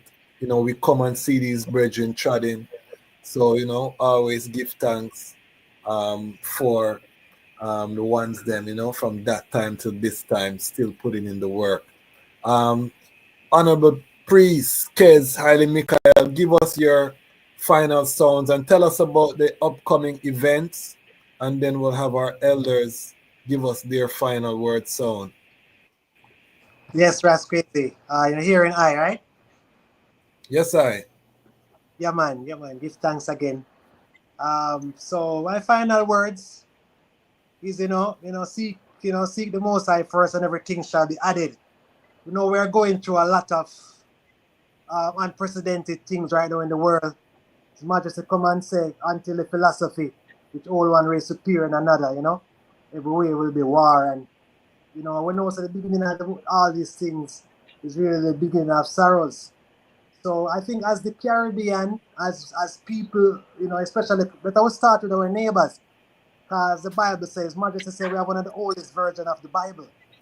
So if we follow the word of the Bible and truly study it, you know, we have to love our neighbors as ourselves. And we are in the Caribbean as we are actually neighbors, because we're closer to each other. So with that being said, we are one people, and I would love to see the Caribbean come together and, you know, put away differences with no matter where in the Caribbean you live, because we are one people. And let us use what unites us and not what divides us. The 23rd of May in Jamaica, Skyline Levels, we'll be having a fundraiser towards the Ethiopian Orthodox Tobago Cathedral. As His Majesty gave the blueprint, he personally gave the blueprint for the establishment.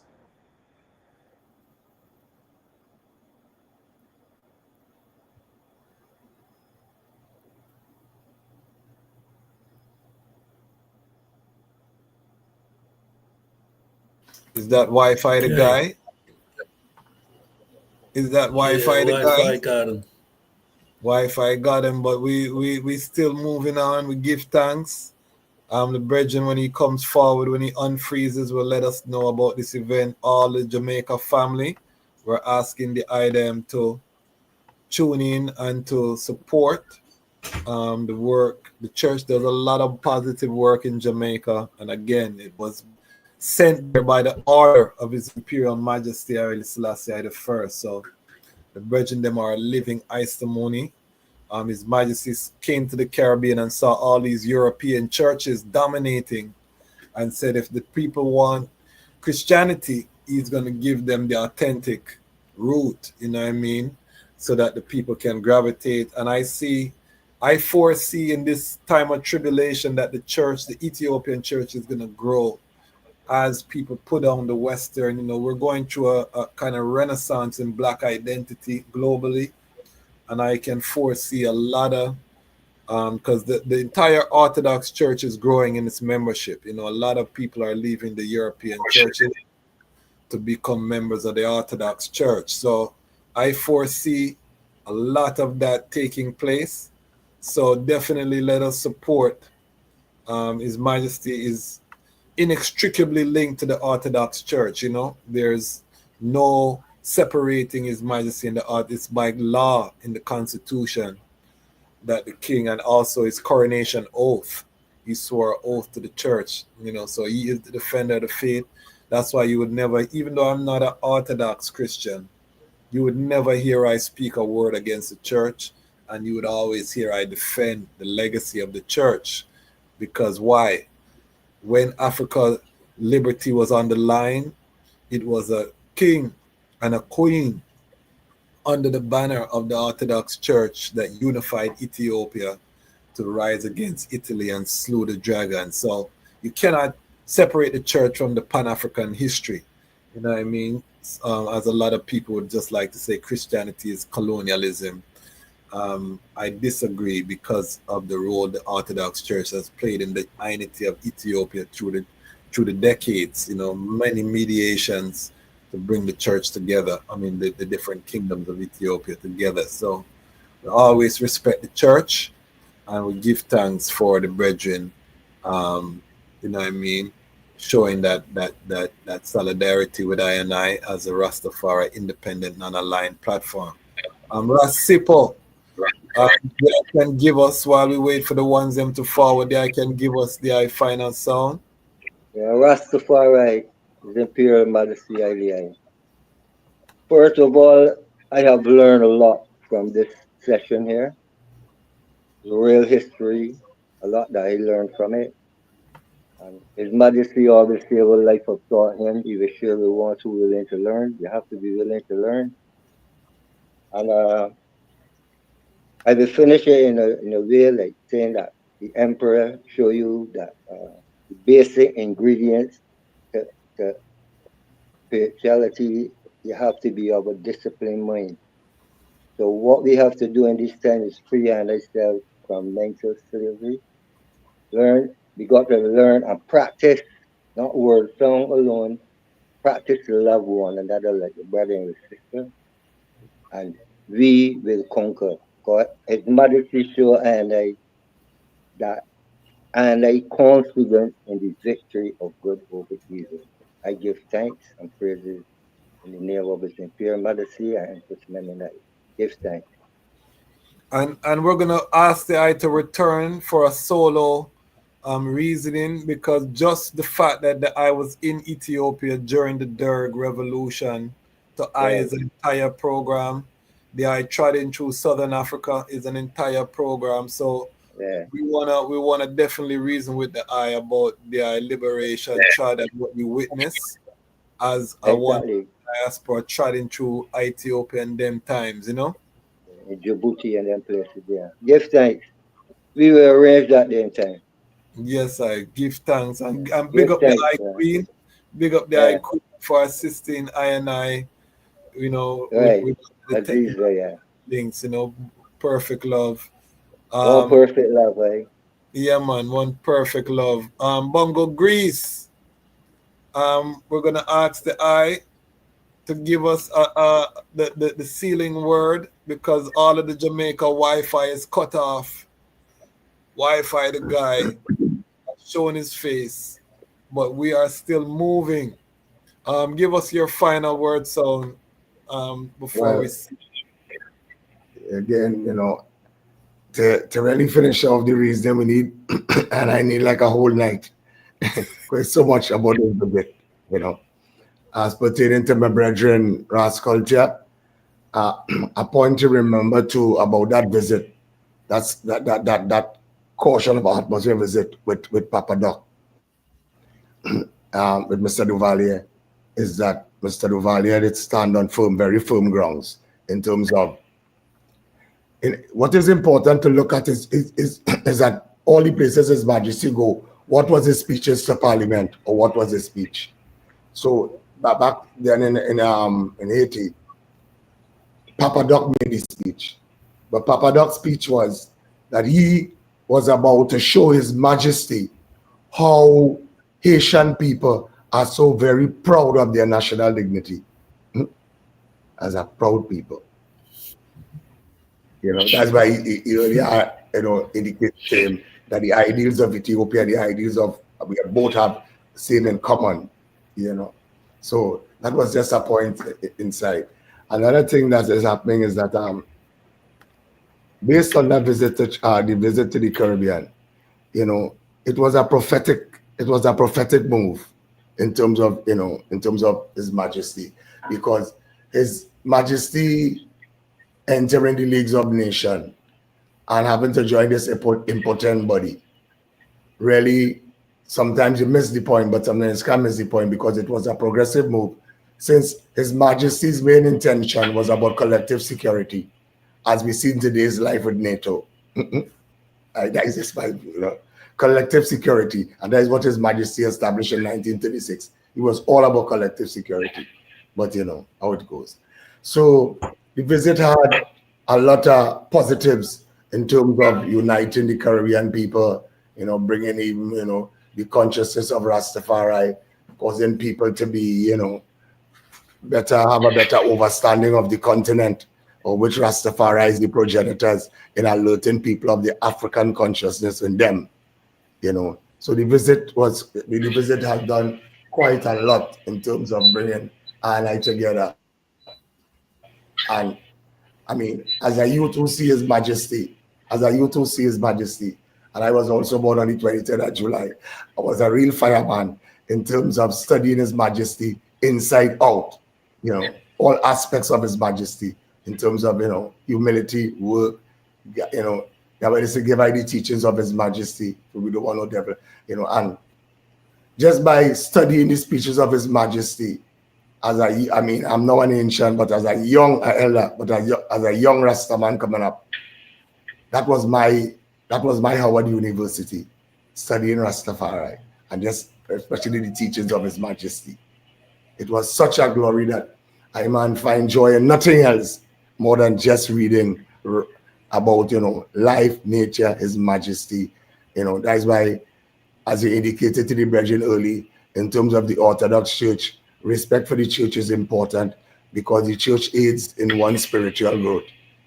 You know, it's not about fighting it, fully understanding the history, because there are some very history inside the homilies and the different books. You know, it's one perfect love, one for all for one. Understanding the continent and understanding, you know, where Rastafari come from. Rastafari omnipotent, omnipresent, omniscient.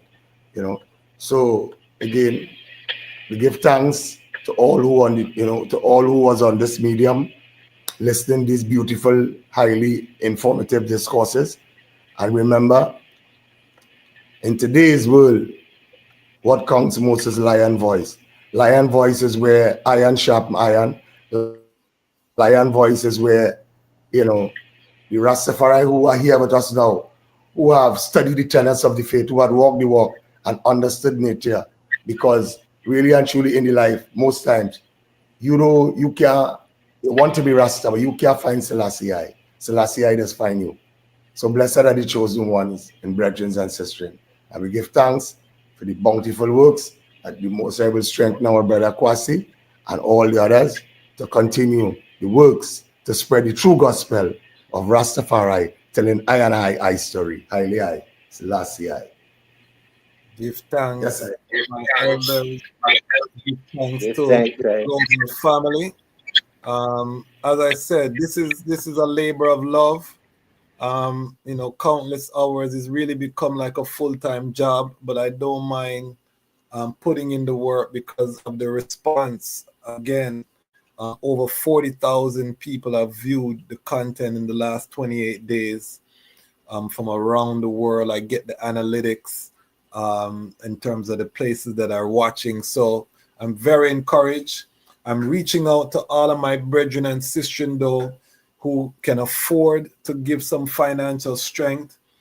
This is just phase one of I&I vision. You know, I&I vision is much more vast. We see that the need for us to have a world-class operation like BET, like CNN, like all of these other major networks that are producing content that maybe pollute the minds of our people. Rastafari is one of the major cultural superpowers on the planet, and we don't have a major media operation, you know, professional world-class operation. His Majesty has called I to fill that void, but I can't do it alone. I need the help of the global family. So if you can afford $5-10 a month, join the Patreon. Let us build a massive strength. And one of the things that we vision is that when we bring guests and a guest has a product or a service, if we get 10,000 people, for example, to spend $10 with one guest, you know what I mean?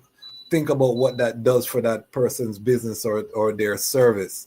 And it doesn't take a lot off of a lot of people. Right now, we have 36,000 subscribers in the Lion Pride. So you can imagine 10,000 support this guest, 10,000 of different people support another guest, 10,000, and we cycle as we get bigger. Now we're an economic force. You cannot wield power without an economic base. And our idea, our vision is to empower the Rastafari family with collective economics, collective security, the $5, the $10. None of us have big capital to provide angel investment or funding to build the institutions that we need, but we can all afford $1, $2, $5, $10. So I want to really change the mindset of the family. Don't just watch passively. When you see a guest, they have a product or a service, we're always going to give you a chance to share. Go to their website, spend money with them, let the dollar circulate. No one is coming to save us. I keep saying that on this platform. Nobody loves Rastafari like we do. So if we're waiting for reparation or some government or somebody from the sky, we're delusional. The government will only support us when we show economic strength. Then they will give you everything that you asked for. But while they know that you are economically depressed, you will become prey, lamb to the slaughter. If you have not seen the episode that I released on on Saturday about collective security, we read a speech from His Majesty where he's cautioning the lone people who think that they can get through things by themselves. He said, join with your neighbor so that you can come together collectively to solve your economic woes and other problems. So this is not the time to be the lone lion. If you're by yourself without community, you're vulnerable. Divide and rule is their only plan. So let us come together, and that's why I didn't create a Naya Bingi platform. Even though I'm a Naya Bingi man, I could do that. I didn't create a platform just for Bobo Shanti. I know Bobo Brethren could have do that.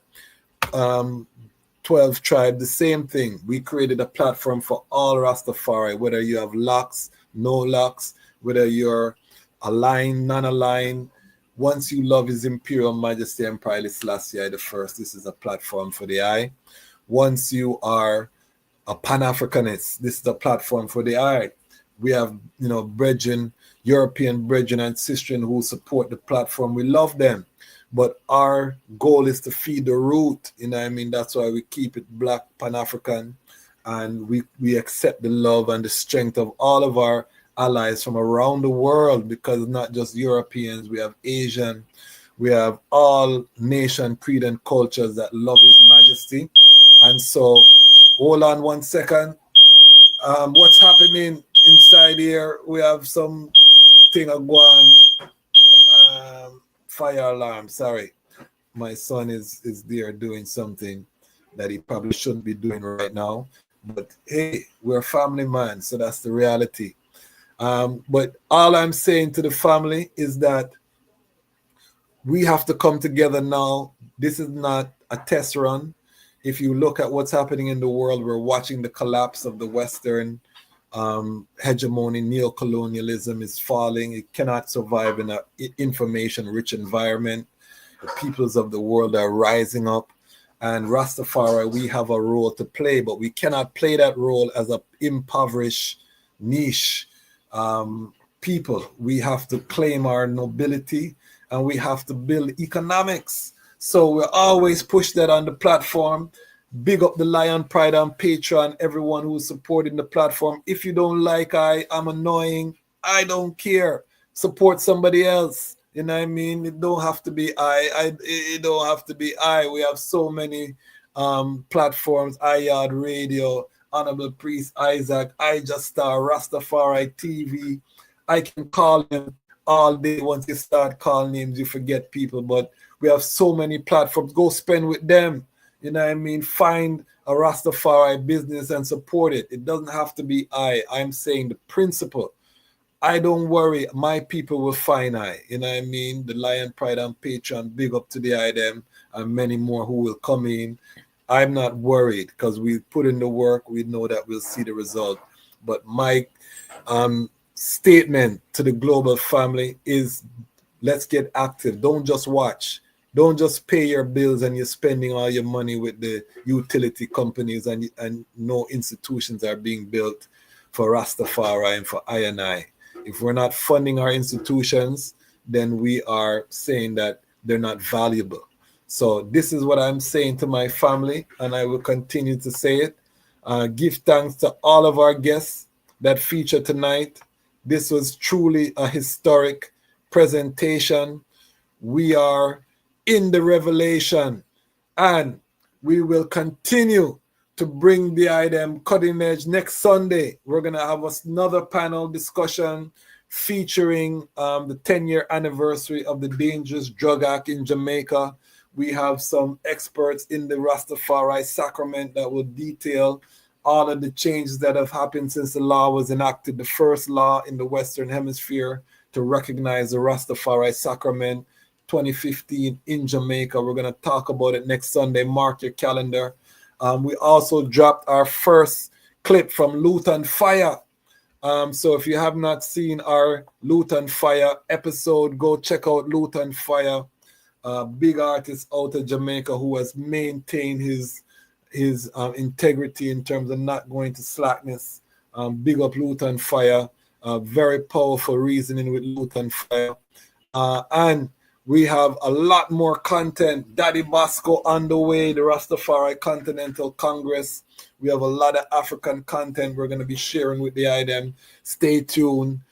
This is the platform that is tailored for the global Rastafari family. So big up, and remember that the time has come for the lions to tell our own story. And this is This is Tippy I. The time has come for the lions to tell our own story. You're listening to the Lion's Voice blog. Respect and love from St. Croix VI to the world. Rastafari. Greetings, this is Warrior King, and the time has come for the lions and the lioness to tell their own story. This is the Lion's Voice. Give thanks and praise for the wonderful blessing that's been poured on me. Give thanks and praise. Jah use I as an instrument to set the people free. Jah give her the powers to chant. Jah give her the powers to chant. Rastafari, the Lion's Voice. What are you waiting for? Come together, calling from near and far. Know who you are. What are you waiting for? Rally up, it takes the dust. What are you waiting for? Ancestors paved the way for us. Yes, I am Ketis Oyonde, asking, what are you waiting for to come together? The time has come for the lions to tell our own story. This is the Lion's Voice. Yes, chat people, this is Michael Shemai representing. I was Haile Lion Voice saying it is time for the lions and the lionesses to tell their own story. King David killed Goliath with a stone, we original dread. The fittest of the fittest shall survive. My people, open your eyes. Wake up. Blessed love, this is Queen Omega representing for all lions and lionesses. With the Lion's Voice, we come to tell our story. Rastafari live it. Hey, the Lion's Voice, Rastafari. Amina, the time has come for the lioness to tell our own story. No surrender, no retreat, we are Jaja soldier. Rougher than the streets, tougher than a boulder. Bigging up Lion's Voice. Now put it, I Jalifa said that. I will never stop, hail the Most High, and I will never stop, call Rastafari. Blessed love, this is Kushite representing for the Lion's Voice.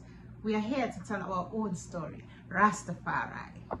Yeah, David Trent of Steel Pulse, and I'm saying hail to the Lion Voice because it's time that the lion have its voice, have its own story. Says I'm stepping out here. Hear me now. Oh, yeah, the Lion's Voice.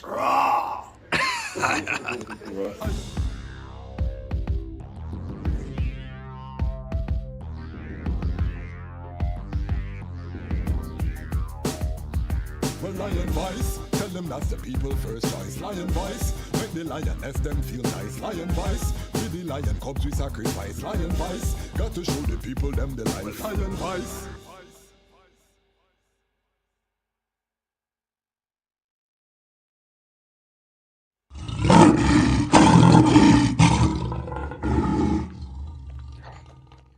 Jano, I'm so hungry, bro. I haven't eaten all day. Like, my head started to hurt me too. Like, what now could I eat right now? What about a city samosa?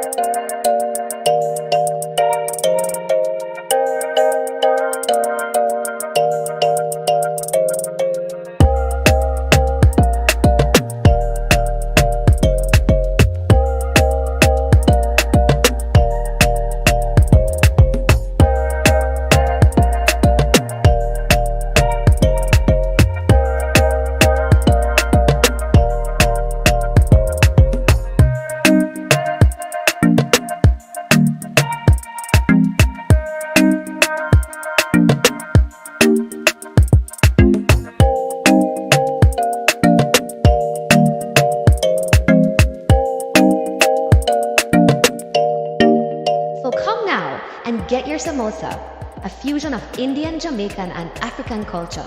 City samosas, the best samosas in the city. Well, I am the generation of those that chose to seek the face of the great I am. With the Emperor Haile Selassie I, King Ras Tafari of Ethiopia, well, he's the almighty creator, in flesh and in bone, and he's seated upon King David's throne. Well, I and I came to tell the nation on the microphone. Yo, let them know righteousness is here to conquer. The Bongo King trample down those evilest monsters. Mussolini, he's getting burnt up like ganja. Our nation needs to get stronger. Give thanks, our locks is getting longer. The angel revealed the scriptures, the number 6, verse 5. My antenna channeling the heights of the Most High. Crown King of King, Lord of Lords. Now you do the math, Rastafari comfort. I and I with the staff. Children of Israel, make sure you step on the right path. It's the 21st century, the wicked about to feel the wrath of the ancient of days. Emperor Haile Selassie I, pure in all his ways. That's why I am Kwasi and I praise the Naya Bongo King. Let the children know the salvation Naya Bongo bring. Yo, it's conscious hip-hop music, strictly for the king. For those who don't know, it's a Naya Bongo thing, hailing the Aya Aya. Bongo King, Naya, Bongo King, Naya, Bongo King, with the scepter lightning. Aya, Bongo King, Aya, Bongo King, Aya, Bongo King, with the scepter lightning. Fire, Bongo King, fire, Bongo King, fire, Bongo King, earthquake lightning. Naya, Bongo King, Naya, Bongo King, Naya, Bongo King, with the scepter lightning. Tell them about Selassie I. Terrible and dreadful, with a head full of sheep wool. Babylon, you better keep cool, cause he rules. Earth is just his footstool. You think you somebody, but you're only just his tool. Whirlpools, whirlwinds, blow away their sins. Instead of following the shepherd, they were following trends. We set the judgment, they killed too many innocent. Now they got to feel the wrath of the omnipotent, omniscient king with the scepter lightning. From the birds to the creeping things, all hail him. Selassie I, guide I and I, provide for I and I, live inside I and I, so we can't die. Must live eternal I, up in Mount Zion I, side by the Most High. Aya, Bongo King, King of all kings. Can't forget Queen Omega with the scepter lightning. Naya, Bongo King, Naya, Bongo King, Naya.